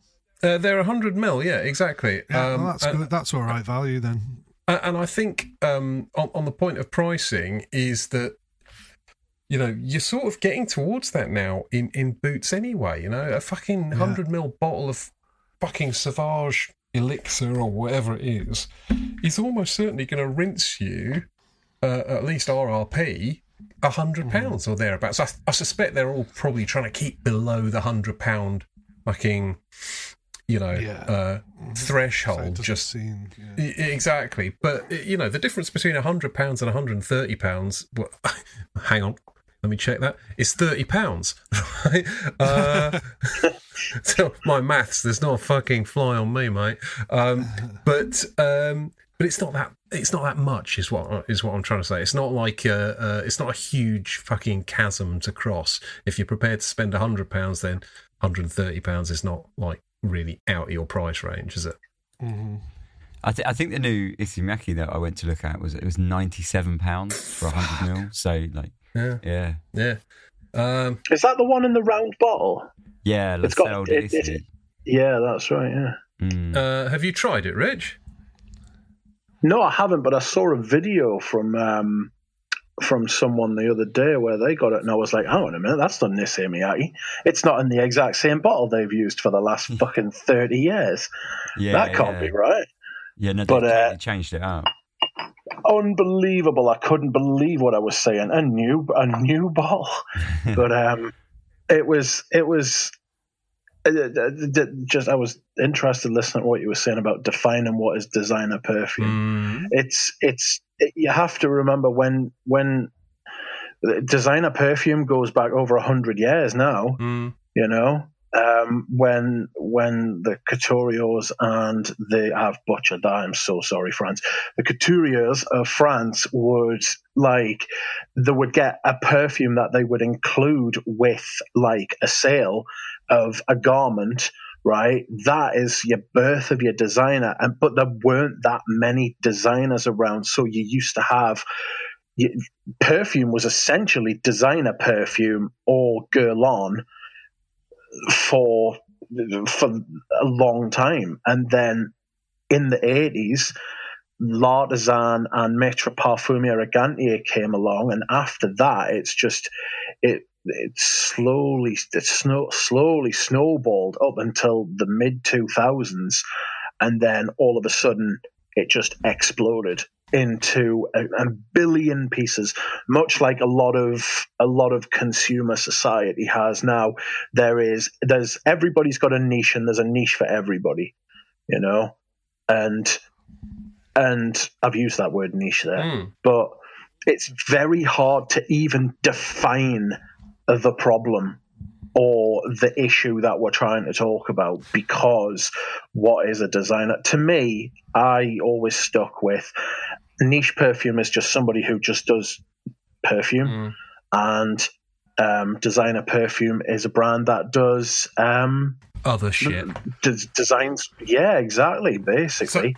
And then Guerlain exists in its own Yeah, I've heard people say there's niche, there's designer, and then there's Guerlain. But I guess where does that leave your Dior Privés and your Chanel fucking whatever the fucking Coromandel line is, less exclusive? So less exclusives. Where does it leave fragrances like that in your niche designer continuum? Or is it a continuum? Is it just a simple bifurcation? I think it's a designer privés or designer niche or designer. This is exactly the problem. You know, it's like they are designer perfumes, but they're having a crack at the niche. And it was Heidi Slimane. It was Heidi Slimane at Dior with the Bois d'Argent and Eau Noire and Cologne Blanche. And then 3 years, it was a rare case of Chanel being behind Dior, because 3 years later, Chanel released, after Sheldrake joined them, Chanel released the Cuir de Russie, Coromandel, 31 Rue Cambon line that Heidi Slimane had started at Dior, basically, you know, like this effort to go to a higher line, which is strange because I actually think that Slimane was influenced by Frederic Malle, who used to be at Dior. Frederic Malle used to work for Dior, and I think that Slimane's looked at Frederic Malle's fragrances, which he started in 2000, and thought Dior should be making perfumes that are of that quality, of that shtick, that sort of thing. So I would still class them as designer, but I would also put an asterisk next to it. And this is where we've got to, you know. This is why it's so fucking difficult, because it's a fucking nightmare. And then because there's another problem. There's another problem whereby you've got different lines within the different brackets. So not only now do you have, so Comme des Garçons a designer brand, right? But Comme des Garçons has got fucking Series 1, Series 2, Series 3, Series 6, Series whatever you want to do.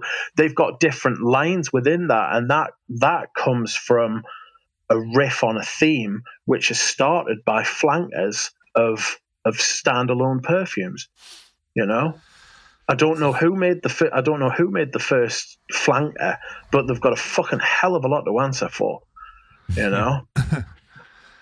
I think for me, like, it goes back to what James said. Like whenever I think of designer, like my definition in my head is accessible, like price and being able to actually purchase it, like literally accessible. Like, you know, if it's in Boots or the perfume shop and it costs between like 50 and 100 quid, that's probably designer. Do you like that? That might be an oversimplified way of looking at it, but it makes life easy, doesn't it? Like, I mean, I think designer is actually easier to identify by its by smelling it and looking at its price point, because you can sort of go, yeah, that's designer. It's the stuff that's kind of niche, like does just fucking a startup company making their own perfume, they do nothing else, and they're selling shit for 300 quid. Does that make it niche? No. It doesn't. I mean, there has to be something more than just, hey, we're fucking selling expensive perfume and we don't do anything else. I think one of the things that really grates my gears in perfume is like when you get sort of these niche brands that charge like you say like £300-400 for a perfume, and it smells like a fucking designer. Exactly. What's the point? Like what's niche about this apart from the price? Like, you've got to give me more than that. Even the packaging or the story, or sell me something. And I suspect that is how niche perfume gets colonised by, profit-seeking businesses, because they sort of see an opportunity. They go, hang on a minute, if we just fucking charge 3 times as much, but put the same shit in the bottle and tell everyone it's niche, they're going to buy it. Well, I mean, that's where you get onto like Elixir and all stuff like that, like Dior Sauvage Elixir Special or whatever the fuck they're releasing this year. That sounds fucking... Yeah. I'm up for it. Okay, so look, I think what we've established is broadly we have a sense of where designer and niche are, okay? So the question was, is designer dead? James, you look like you want to come in there.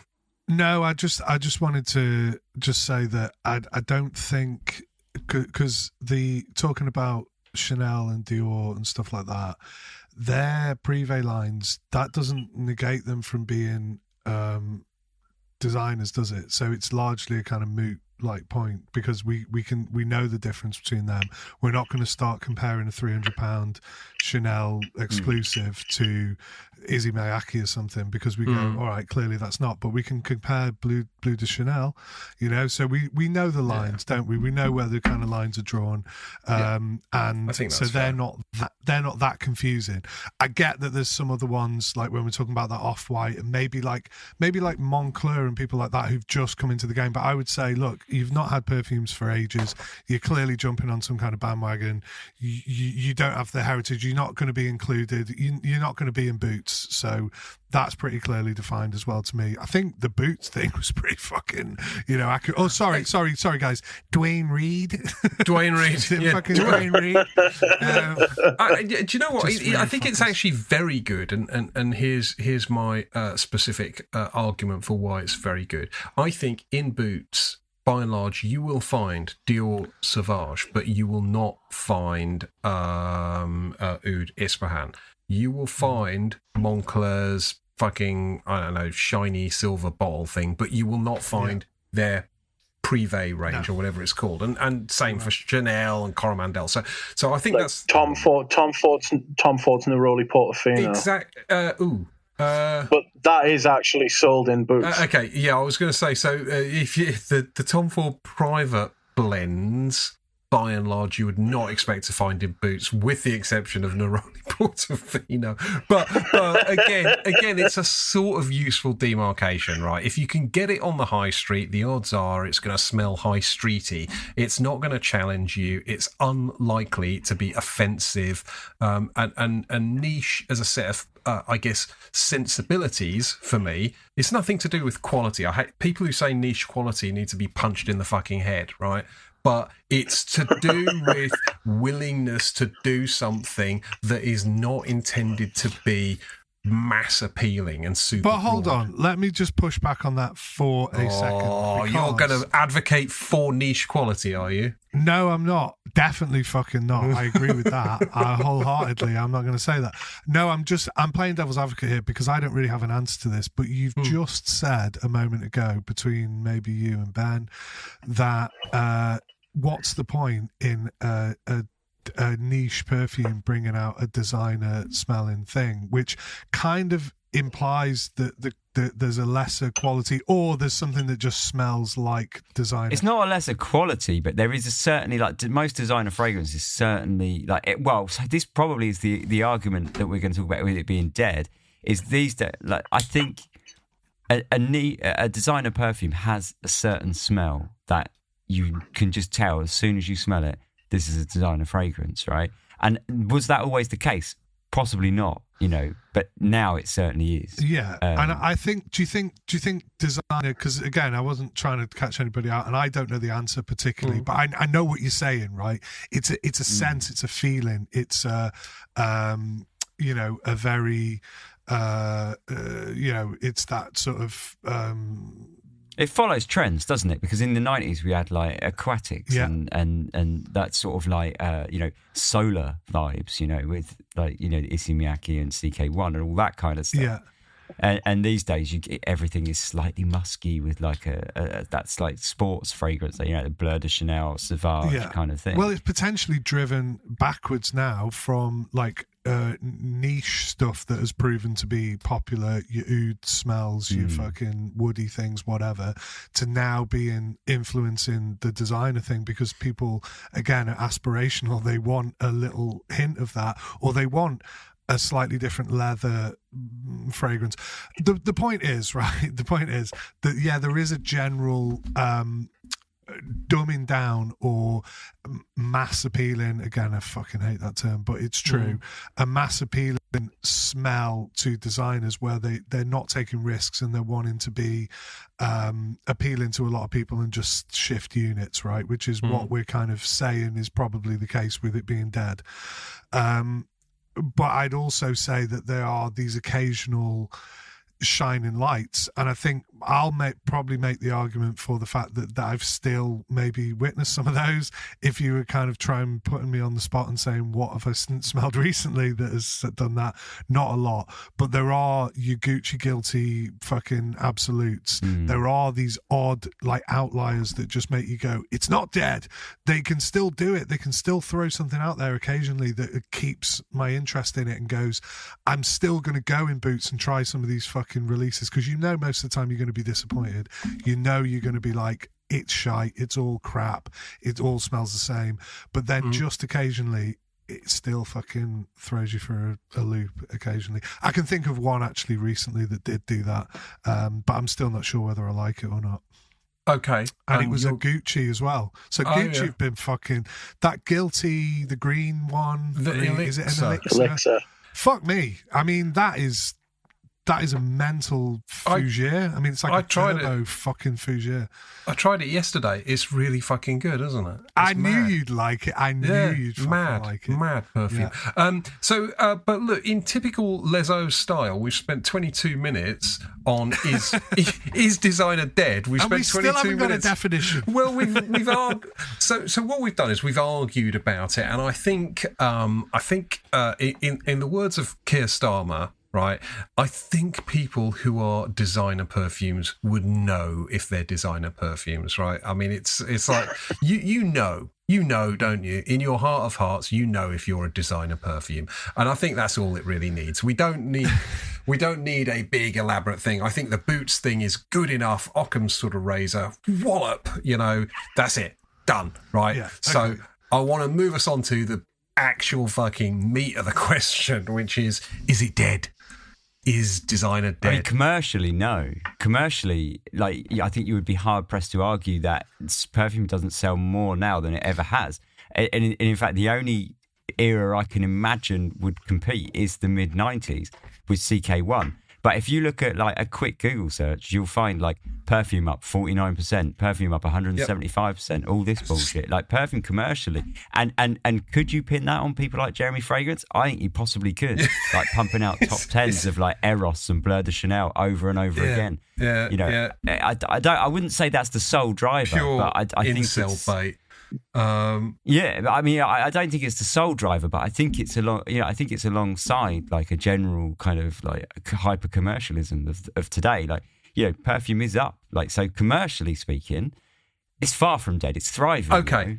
And like James said just now, like jumping on the bandwagon. What fucking, if it's dead, there ain't no bandwagon. There's definitely a bandwagon. But I think, and I don't know where the question came from, whether it was James or Rich, but I think possibly the bigger question is it creatively dead? Yeah, so that obviously leads you on to that. That's the real question, right? Yeah. And Rich, you've been you've been quiet here so far. I want to drag you up to the fucking hockey. But sorry.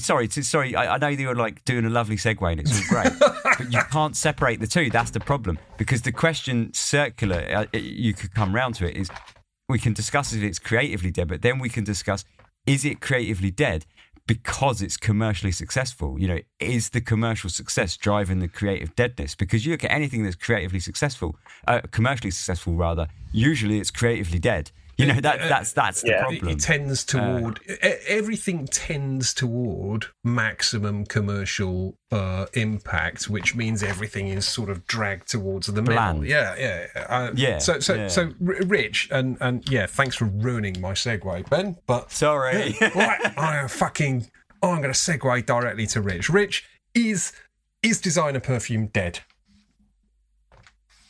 Designer perfume is dead to me.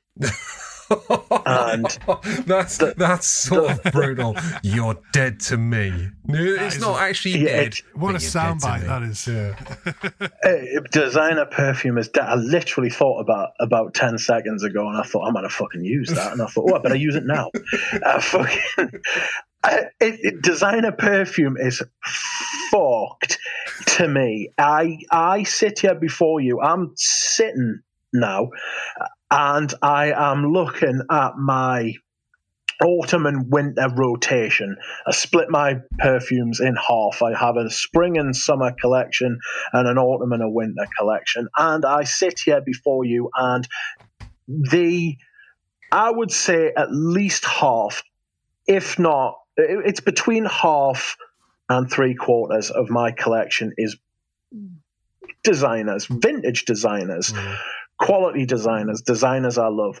I go into, and I've got a story I'll tell you in a second. I go into places like fucking Harrods Beauty, one of those little fucking outlier stores that Harrods has started setting up around the country. There's one in Edinburgh, there's one in Gateshead, which is just like 20 minutes from me. There's one in fucking there's one actually not far from fucking Harrods in London. I think it's Richmond or Knightsbridge or something like There's that. One in Milton Keynes, I think. If there's a place where there should, if there's a place where there shouldn't be fucking Harrods, it's fucking Milton Keynes. I don't know. We can talk about Milton Keynes when the stream's over, because we might have some listeners in Milton Keynes. I mean, to be fair, they're the ones who are sorry if they live in Milton Keynes. Fucking hell. I walked out of Harrods Beauty, one of those little perfume concession places, right? I fucking looked up at the roof of the Metro Centre, and I remember it, and I always will. And I just said to myself, there's nothing here for me anymore. And that's Harrods. And this was after trying the new Tom Ford, the Mer Mystere. No, not the Mer Mystere, that's a lie. Amber Intrigue. Amber Intrigue, which is a Harrods exclusive. And I smelled it, and I was like, this is 300 quid for 50 mil, right? For 50 mil, right? And I sprayed it on my hand, and do you know what it smells like? It smells like that fucking sandalwood note that's in fucking everything. Not Javanol, but the one, like the newer version, right? And then it's got these little flickers of sweetness, which they've called like a date accord or a plum accord. And it just smells like it smells like a Matière Première, which is a fucking write-off brand as well. We can do a niche. I mean, you could ride this out for as long as you want. Is designer perfume dead? Is niche perfume dead? Is artisanal independent perfume dead? You've got content for the next 2 months, you know what I mean? And we're very grateful. I smelled them, and I was like, this like, I've smelled the shit in here, and modern designer perfume is fucked compared to even 10 years ago, even 15 years ago, you know. And I don't think it's recency bias either. It's not something that I am saying lightly, because like I said, a lot of my collection is designer perfume. I'm looking at stuff like Bellamy, I'm looking at Antaeus, I'm looking at Tom Ford's Noir Anthracite, I'm looking at Narciso Rodriguez for him, can you imagine a brand releasing anything remotely like that in 2025? Like, even remotely like that. Like, if you think about it, even Gucci Guilty Absolute was released in 2017. It's 2025 in 2 months. Well, like, that's a depressing thought. Thanks. Yeah, that's a it is point, a very fucking it's a very depressing This is the last thought, and time it's like, we invite Rich on. Fucking, I'm going to be so miserable. We're all going to be dead soon, lads. It's all right. That's right. What's the point of any of this? We're all going to die anyway. Do you know what I mean? It's fucked. It's like, are the Les Oderants dead? That's the. Is Les Oderants dead? Were we ever alive? It's define Les Oderants. Designer perfume makes us feel like I wish I wasn't. Well, I've got like, a few questions again, just to fucking slightly push back on these things, or get a better understanding of because you've clearly driven this conversation and just driven us to have it. And I've felt like this for a long time. Yeah, so I'm just wanted to find so the odd outlier, the odd thing that comes out, you're not going to go, oh, okay, I'm wrong about that, because generally the whole landscape is shite. And okay, but what was the last memory that you have of a good release, a good designer release that you thought was good? And I'm not saying that that's, oh, I'm going to point to that and go, oh, see, there you go, because you can still say, I still think it's fucking dead, but there was something that came out that was good. And I mean, genuinely along the lines of a fucking, Dior or YSL or a flanker of something or anything. Can you remember? So for me, it would probably be, Gucci Guilty Absolute, but that would be like, that's a flanker, even though it's got nothing to do with the original, which is another fucking conversation altogether. Yeah, because the original is like rubbish. Like, it's so bad. Yeah. It's so bad. But do you know what? It's kind of indicative of what the problem is. They released Gucci Guilty Absolute, right, as a flanker, because then they wouldn't have to invest in a new bottle for it. That's why I get that, and I kind of don't care. Well, it must be. That is absolutely true. Believe it. I mean, I don't know that for a fact, but I'd stake a bollock on that. Like, absolutely, I would. The thing is, I don't care about that, because one, it came out as such a later flanker that clearly that is exactly what they were doing, because they went, are we really going to fucking throw a whole new thing behind this? I think they were already taking a punt on the fact that it was just quite an out there fragrance. I'm just glad that it was released in any capacity. The fact that it was almost like throwing me a fucking off, because I was like, there's no way that's going to be good, because the rest of the Guilty line are fucking terrible. It's like they're throwing you a bone, though. That's the state they've got we're in. Do you know what I mean? It's like, oh, be thankful, we'll give you this half decent perfume once. Now go out there and buy the shit until the next time we deign it fucking necessary to release something that is an absolute bait. Well, what do you think about that other new Gucci that we were just talking about, the Elixir one? The Elixir, I didn't like it. I didn't like it. I just thought it was, I just got like, as you say, like, I just got a designer feel from it. And I was like, there's stuff in here that reminds me of other shit designer perfumes that I don't like. Right. And I like, there's no sort of perfume that has turned perfume on its head like a Fahrenheit did. Yeah. Fahrenheit came out in 1988, right? And completely flipped perfume on its head. Turned out to be an outlier because it didn't create like a line of like fragrances that like YSL didn't release their own version of Fahrenheit. Chanel didn't release their own version of Fahrenheit. That's what you would get now. Yeah. Right, from designer brands would just absolutely zero shame about copying each other, And this leads us on to another point. And I'm sorry to desert that point quite so quickly, but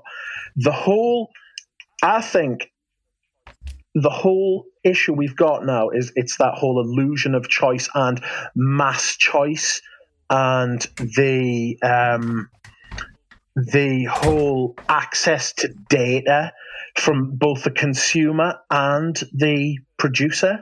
So they can focus group perfumes, like the amount of perfume you can go and smell now that smells basically like a Venn diagram of what everybody likes. It's got some ISOE super in, it's got oud in the name, it's got this, it's got that, it's got the other, and they all end up smelling like a really out of focus, ironically, fucking perfume. And it's the smell of AI.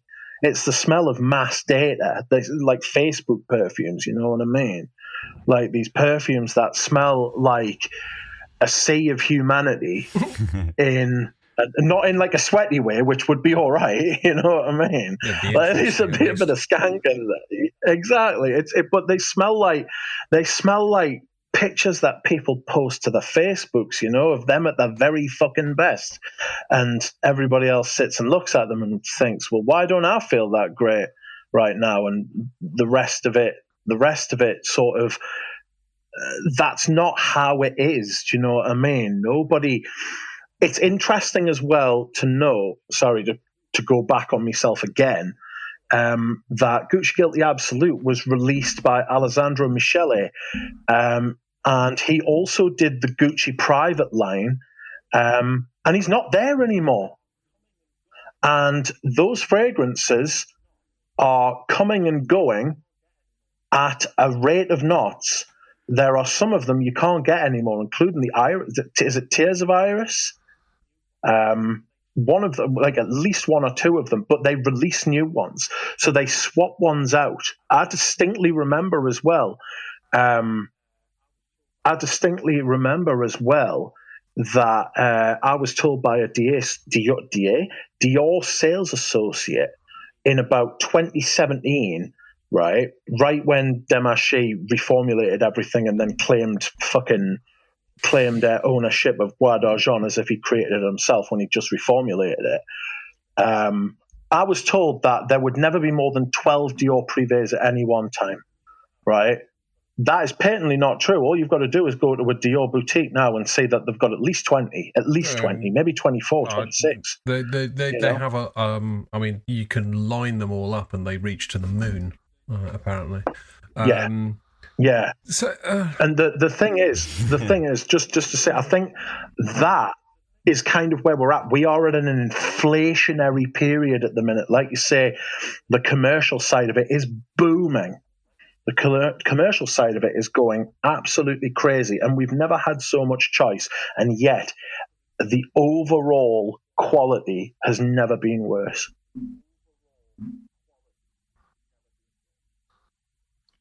I think you mentioned a little phrase there, like the illusion of choice. I think that's a really good like soundbite from that. I think that's true.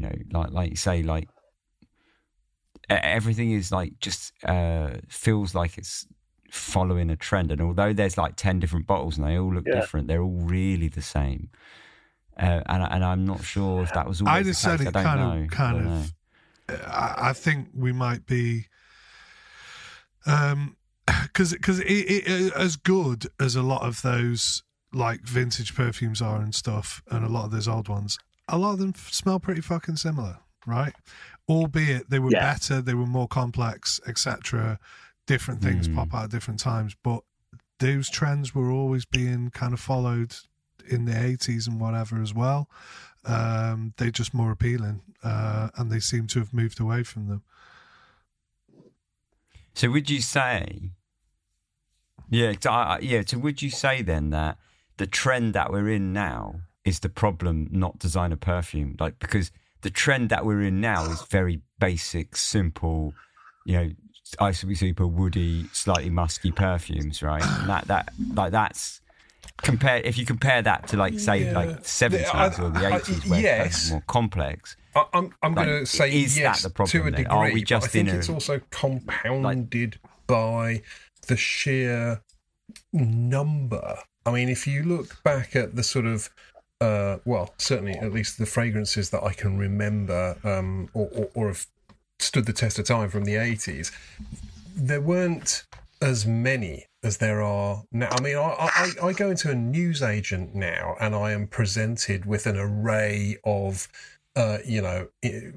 fragrances that are sort of there on the counter at the fucking newsagent. I walk down to the pharmacy. There's fucking fragrances in the they're fucking everywhere, and there's so many of them. And then you go into Boots, and there's like 1,000 different fucking perfumes. Well, I mean, they're not that different because, as you say, these trends sort of gravitate everything to the middle. But this proliferation of the number of different brands, if you like, in the market, combined with this sort of drag of everything to the centre, does mean that you end up with this kind of overwhelming volume of stuff.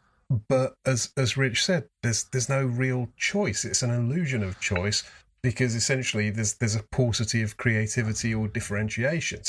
And that is that whole perception, I think, is exacerbated by the number of them. Right? If there was only 5 and they all smelt sort of a style, then you'd go, oh, okay, that's what, I'll try and find the differences between these 5. But actually, when there's 1,000 and they all smell more or less the same, then your brain's just going to be overloaded. What I would say as well, just to be slightly contradict what I said earlier. It's very out of character for you to contradict something you've said before. I said about like 2 minutes ago. No, what I meant was it's just more clarification and trying to something that's quite hard to define, trying to put feelings and whatever into words, smells into quite simply smells into words, because some of these that I think Ben just said, quite simple. I get that they're simple in that they're conveying the same themes in terms of like the aroma chemicals and stuff. Yes, there is definitely fashions and trends in that direction, and the fact that they're all kind of made by the same flavor and fragrance companies and pretty much similar perfumers, or perfumers will go, yeah, I'll have a crack at that, I'll do something similar to whatever this other brand wanted, and they're all kind of in this thing. However, I would say even some of this absolute trash that I smell and go, no, I don't like that at all, it's fucking annoying, or I'll wear it or whatever, is complex in this kind of weird way where they're doing the same thing, but they've just twisted the Rubik's Cube around a little bit, and it's conveyed in a slightly different manner to this other perfume. But I'm still amazed by the fact that they've got a weird like coumarin fucking tonka smell in there. They've got like a kind of freshness. They've got this, they've got that. It's all these things, but it's too much, right? And frankly, when they bring all those things together, they get something that's kind of mundane and fucking boring. And again, but there's to say it's a lack of complexity, I think that is an oversimplification saying that it's simple, because it isn't. And some of those perfumes like that I've tried recently, that I go, yeah, I get that it's got this fruity weird fucking thing, and then it's got a bit of this kind of patchouli, but it doesn't smell like real patchouli, and then it's got this, and then it's got this kind of ambery base. So there's nothing going on in these perfumes, or that they're too simple. And I actually like simplicity. I actually crave simplicity. And I believe that if they were just more committed to some of like the simple ideas and the simplification of the perfume, they might get from this kind of plateau of like creativity to something else new, which is still incorporating all those new things and ideas and things that will appeal to people, but they're also making something that's kind of interesting because you haven't smelled it for a while. And that's all these things are. They're trends. They're like fashion. They come and go. They're sort of transient, and then they become, oh, that thing again. I think the problem that people have is that they never quite, hark back to oak moss and things like that, because arguably some of those materials they can't use, or the musks aren't quite as good as they used to be because they can't use the nitro musks, and all these kind of there's that argument as well, that things are being kind of restricted out of existence, and there's an argument for that as well, but I still think there's still creativity, and there's still ways of there's still light at the end of the tunnel, I think. But do you think in like 20 years time if we were still making this podcast, I fucking hope we are to look back to like 2024, like, or the mid 2020s. Then, fucking hell.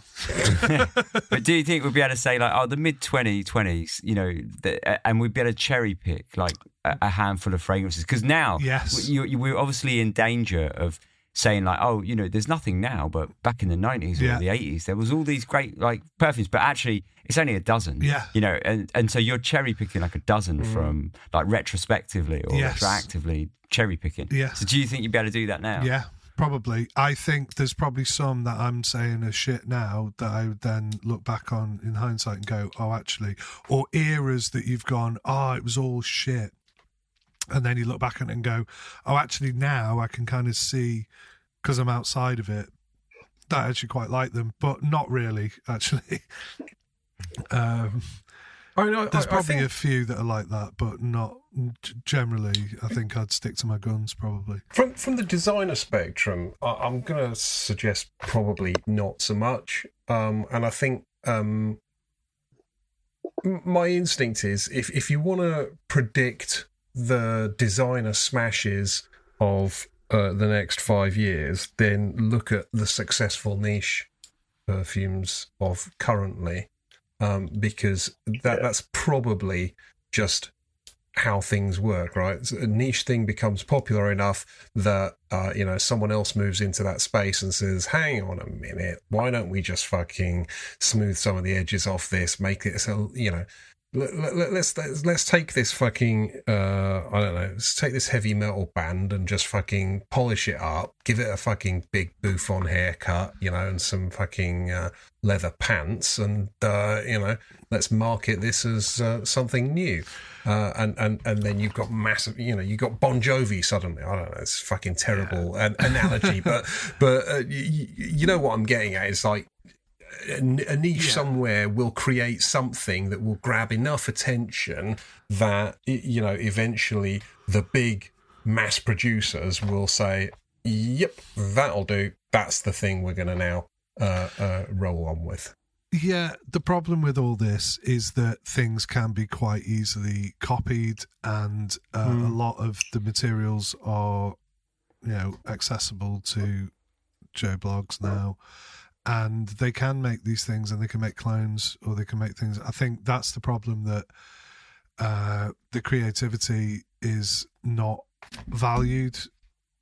It's not seen as art. I think that's part of the problem. No, so here's a thought experiment, and particularly for Rich, I think. Rich, I think, Balenciaga is your sort of number one. I think we would agree that would have been a designer fragrance, when it came out. If Balenciaga was re-released today, do you think people would love it in the same way that people... Sorry, I'm not sure what I'm getting at here. If Balenciaga was re-released today, would it be a designer hit, do you think? Notwithstanding the ingredients actually, and stuff. So this is an interesting tidbit of information. Have you heard that Van Cleef & Arpels have re-released Tsar and Pour Homme? No, I had not heard that. Yep, that is a thing. Like in their original incarnations, or have they been revamped? They will have to have been revamped because of the ingredients, like you said. But if Balenciaga Pour Homme wasn't a hit the first time round, do you know what I mean? Like, no, God, no, it had like one run and it was completely destroyed. Like, that's why you could buy it for 20 quid 10, 15 years ago. Like, fucking nobody wanted it. The person who I got all my bottles off was like, I couldn't give this stuff away. Yeah. That's true. Absolute fucking shit. Everybody fucking hated it. Like, the thing is it was the wrong perfume at the wrong time. Context has a lot to do with it. I want to say this, and it's very important that I do. My taste is 80s and 90s and flashes of other stuff.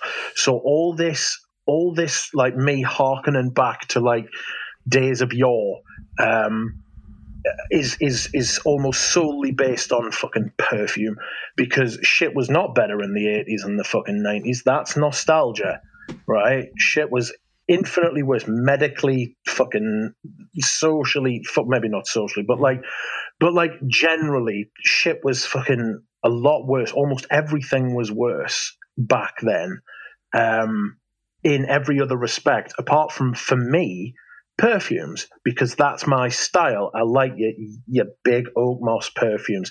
I like your big fucking cardamom, cinnamon, kind of fucking resinous, galbanum, leathers, stuff like that. And it's very rare for me to find a perfume out there today that comes anywhere near scratching that itch. The stuff that gets released now is essentially, if it's not a bergamusk, right? If it's not a bergamot and musk perfume, then it's some weird kind of captive molecule fucking shit gibbon that is gonna fucking absolutely tear your eyes out. You know what I mean? And it's like, would you want them to re-release the perfumes that you loved? And have them democratized and appreciated by more people, or do you just want to leave them, you know, in the past and hoard your sort of 18 bottles of Balenciaga and know that you're set? I'm happy to own this and it be mine, and that's why I've got that many bottles, because I love it. It's kind of like it's a good example, but it's a bad example at the same time. I wish that style of perfume came back into fashion, kind of the way that 90s perfumes have come back into fashion now. L'Eau d'Ossé is a big seller these days with like the youth. Le Male is apparently starting to pick up again. Those kind of cologne, not that Le Male's a cologne, but like those kind of like sea salt, airy 90s Acqua di Gio kind of perfumes have come back into fashion. Strangely enough, the 80s ones haven't. The 70s ones haven't. You know, those big shit bombs that were around. Is it just a matter of time before trends come around? It's funny, I don't know that the 80s and 90s will come back, because you look at so many of those chemicals have just been outlawed and they're never coming back. And in a lot of cases, for good reason. You know, you would think that I would wear Quorum day and night, right? But I can't, because as soon as it touches my skin, I get a rash, strangely, in other parts of my body that I haven't sprayed it on. I get a rash on my wrists when I spray it on my chest. Now, some shit is being perpetrated upon my person by that perfume, right? And I don't like it, but I really like the smell of it, and I really like the style of that perfume, but I can't fucking wear it. I've tried it, and it's still kind of, I don't know whether it's like getting up my nose or whether it's fucking, I've tried the whole garment perfume thing that a Russian Adam tried to say about his Cuir de Russie. This perfume can cause cancer. Just spray it on your clothes, it'll be fine. It's like, no, fuck off. You spray it on your clothes and I'll keep me money. You know what I mean? It's like, it's mental, but it is possible to have decent design. Like, I was going to say Hermes there, but their latest perfume's fucking woeful. Woeful. Like, you can't, it's woeful. It's at Berenia. It's absolutely fucking shite. I'm really not tried it. But, I'm reliably told Quentin Biche is not going to Hermes. Well, thank fuck for that. Well, yeah. I'm glad to hear that. I did hear that quite vociferously and from good sources, apparently. But obviously not good fucking sources now that the story I heard was that Quentin Biche was absolutely livid because he wanted that job, but the rumour got out that he'd got the job, and that in fact ended up fucking it up for him. So that's what I'd heard. Who knows whether that's accurate? Why? I don't know. Because there was a big backlash of people going, "Don't have that twat there." Yeah, it's because he'll fucking ruin it. I think probably more along the lines of, hang on, who's this gobby cunt going around telling everyone he's got the job? He is not having the job. Yeah, potentially that's so. But I don't know how true that is, and it's probably libelous. But fuck it, we'll publish that anyway. I'm as always terribly conscious of the time. I want to do a little bit of. I want to give everyone a bit of time to wrap up with their thoughts on this. Though, Ben, can I come to you for your thoughts on this whole thing? Because you've been reasonably quiet, and I want to give you a bit more airtime here. I mean, I don't think it is dead. I think we're taking a nap slightly. Yeah, no, I think He just loves that Izzy Mayaki. It's all right, but that in a way is an argument that it is dead because it's exactly what we've been talking about. I went there thinking it, like from the description, that it would be something different, and it was trying, but not hard enough. Do you know? Like it was still 1 foot in the safe zone. But I do think we maybe are falling a little bit foul of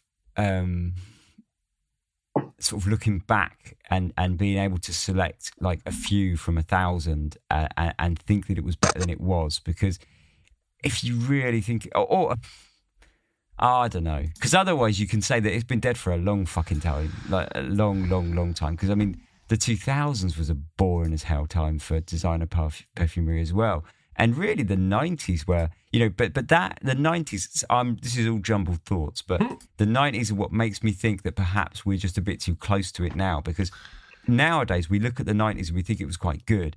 But actually, it was full of just repetitive stuff that really was like a play on the same old shit over and over again. And once CK1 was selling gangbusters, everyone wanted a fucking CK1, right? Even Calvin Klein's perfumes that weren't CK1 were basically just riffs on CK1 to a certain degree.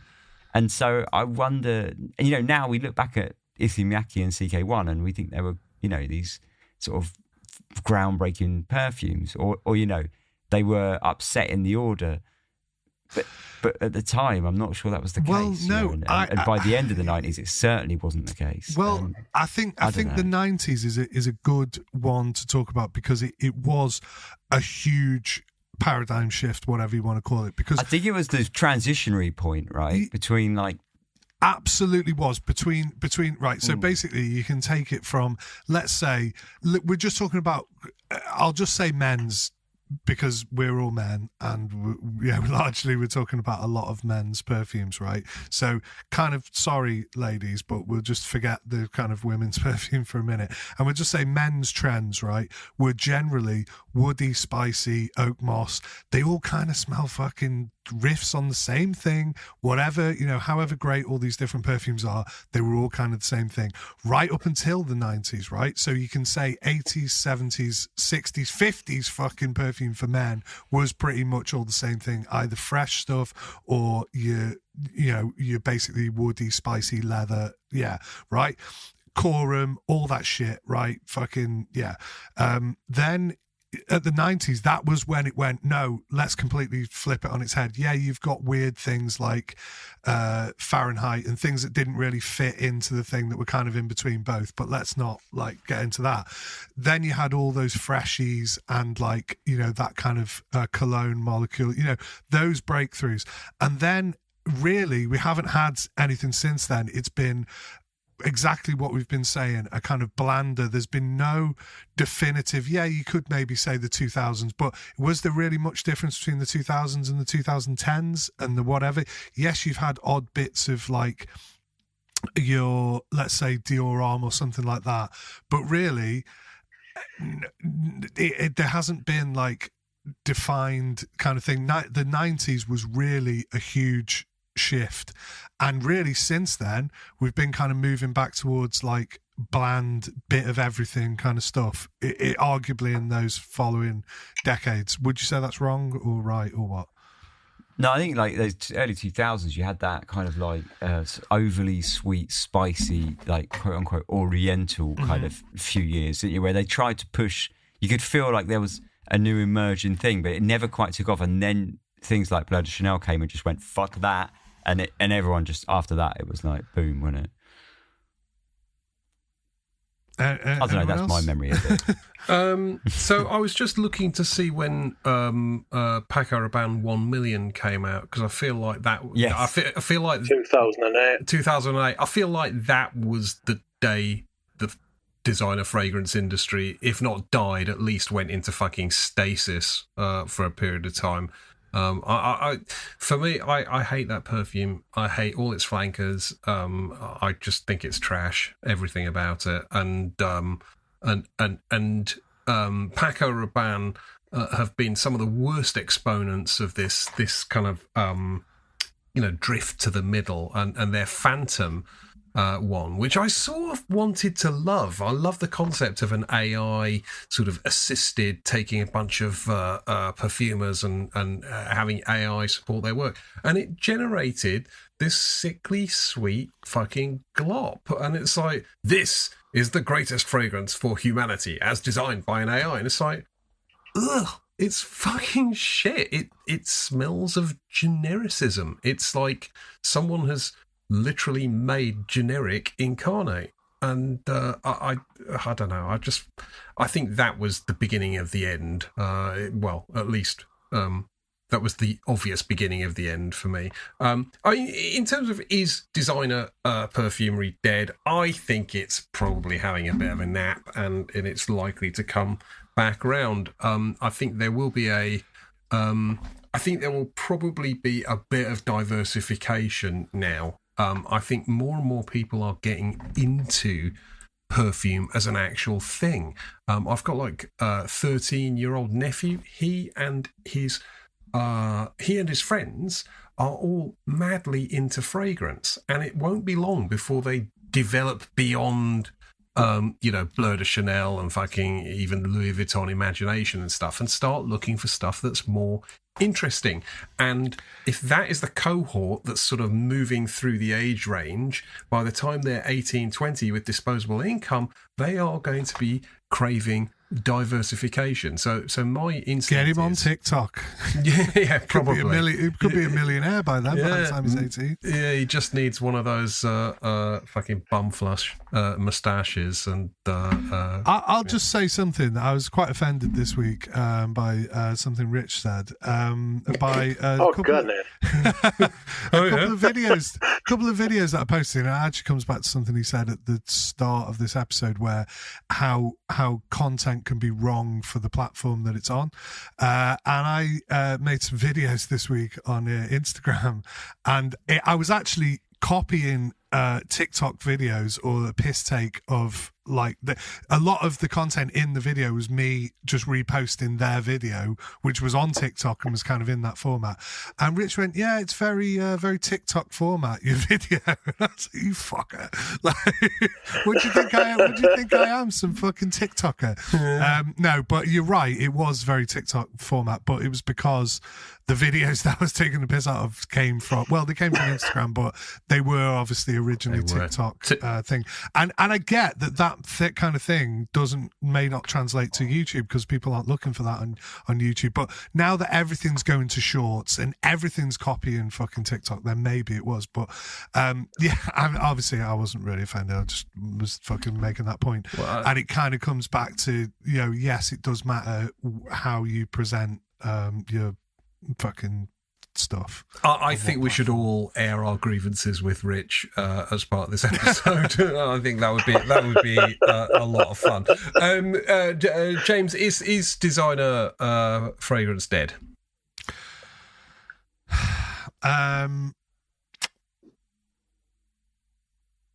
Largely because I can't really point to anything. Like I can point to things like I'll go, "Oh yeah, remember this one? Remember Moschino Toy Boy fucking whatever it was," and you'll go, "Oh okay, yeah." And that was like something where, again, they're kind of replicating stuff that's been done in niche perfumery, but they're doing it in there. And there's little. little flickers of it sometimes with things, but then like Rich said, then he was like, that was fucking 2017 that came out, and you go, oh yeah, like, feels like it was like, a couple of years 2019 ago. for Toy Boy. Well, yeah, okay, but the other one, the Guilty, was 2017. So I'm just making the point that like it's longer ago than you thought it was.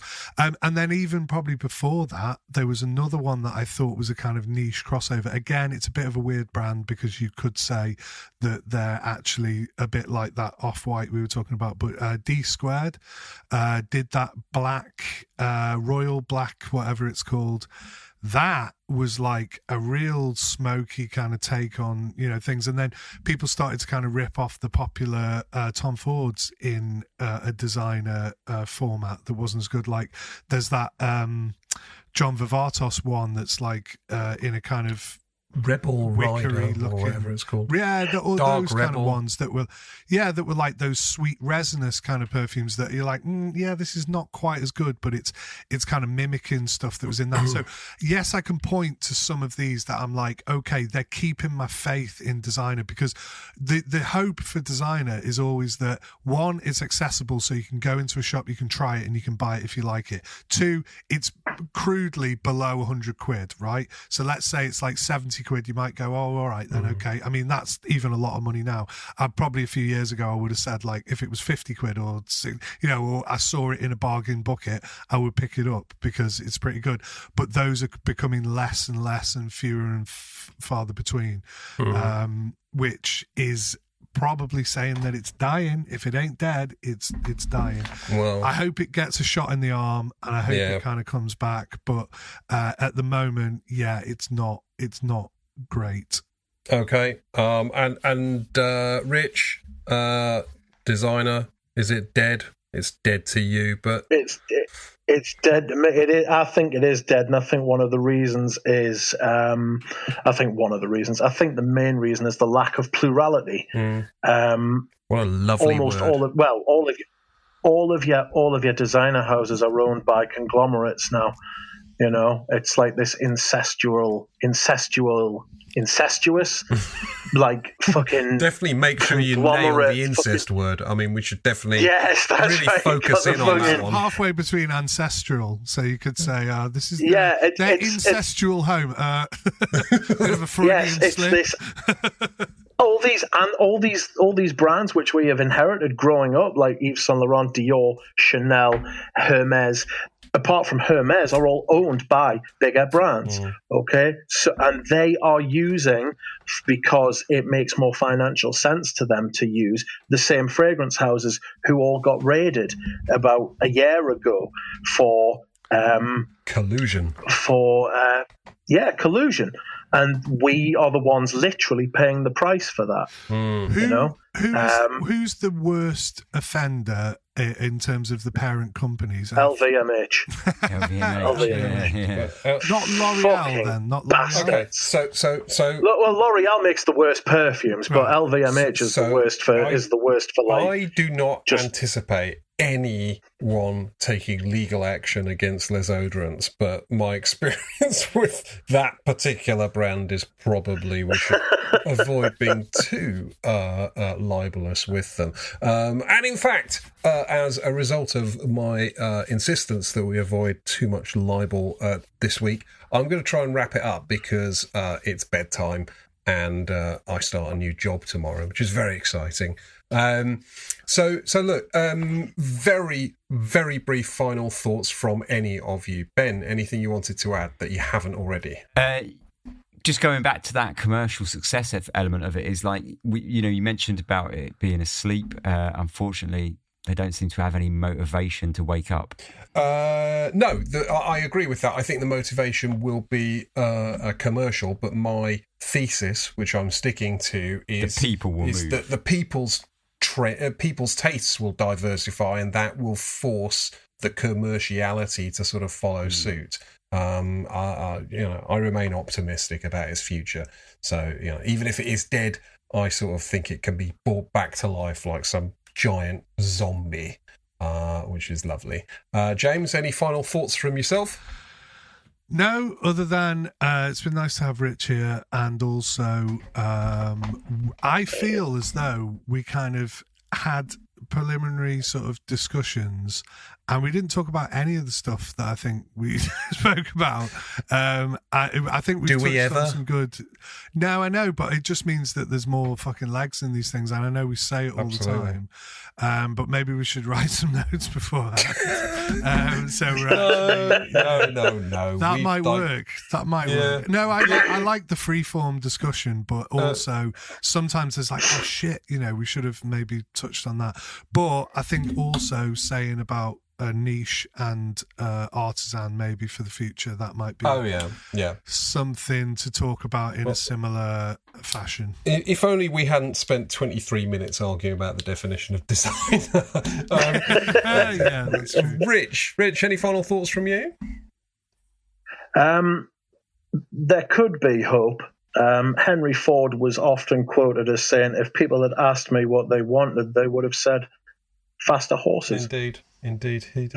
But I think that it's going to take someone mental to come along and do something mental. Absolutely. But to me, it's finished. Absolutely. Well, look, I mean, Rich, thank you. It's been an absolute pleasure to have such an erudite and knowledgeable chap such as yourself on the podcast. Thank you. Shocking that he's a Geordie as well. I know.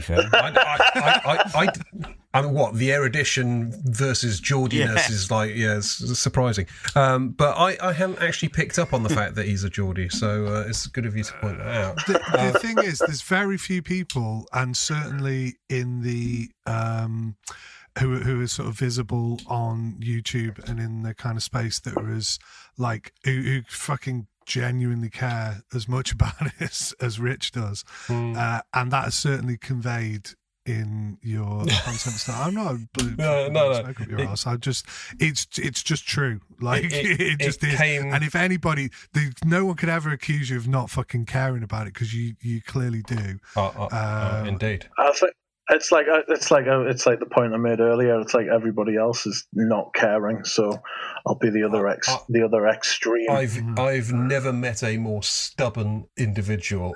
Your resolute unwillingness to yield is an inspiration to us all. So seriously, Rich, it has been an absolute fucking honour to have you on the show, and who knows? My pleasure. Thank you very much. We will hopefully be able to get you back again before Fliss comes in, and you'll certainly be a stand-in at some point for one of us, I'm quite certain. Look, I am going to bed because I'm fucking bored of this shit, so it's been an absolute pleasure. We will be back in 2 weeks with another brand new episode of Les Oderants. Until then, thank you very much, take care, and bye. Bye. Bye.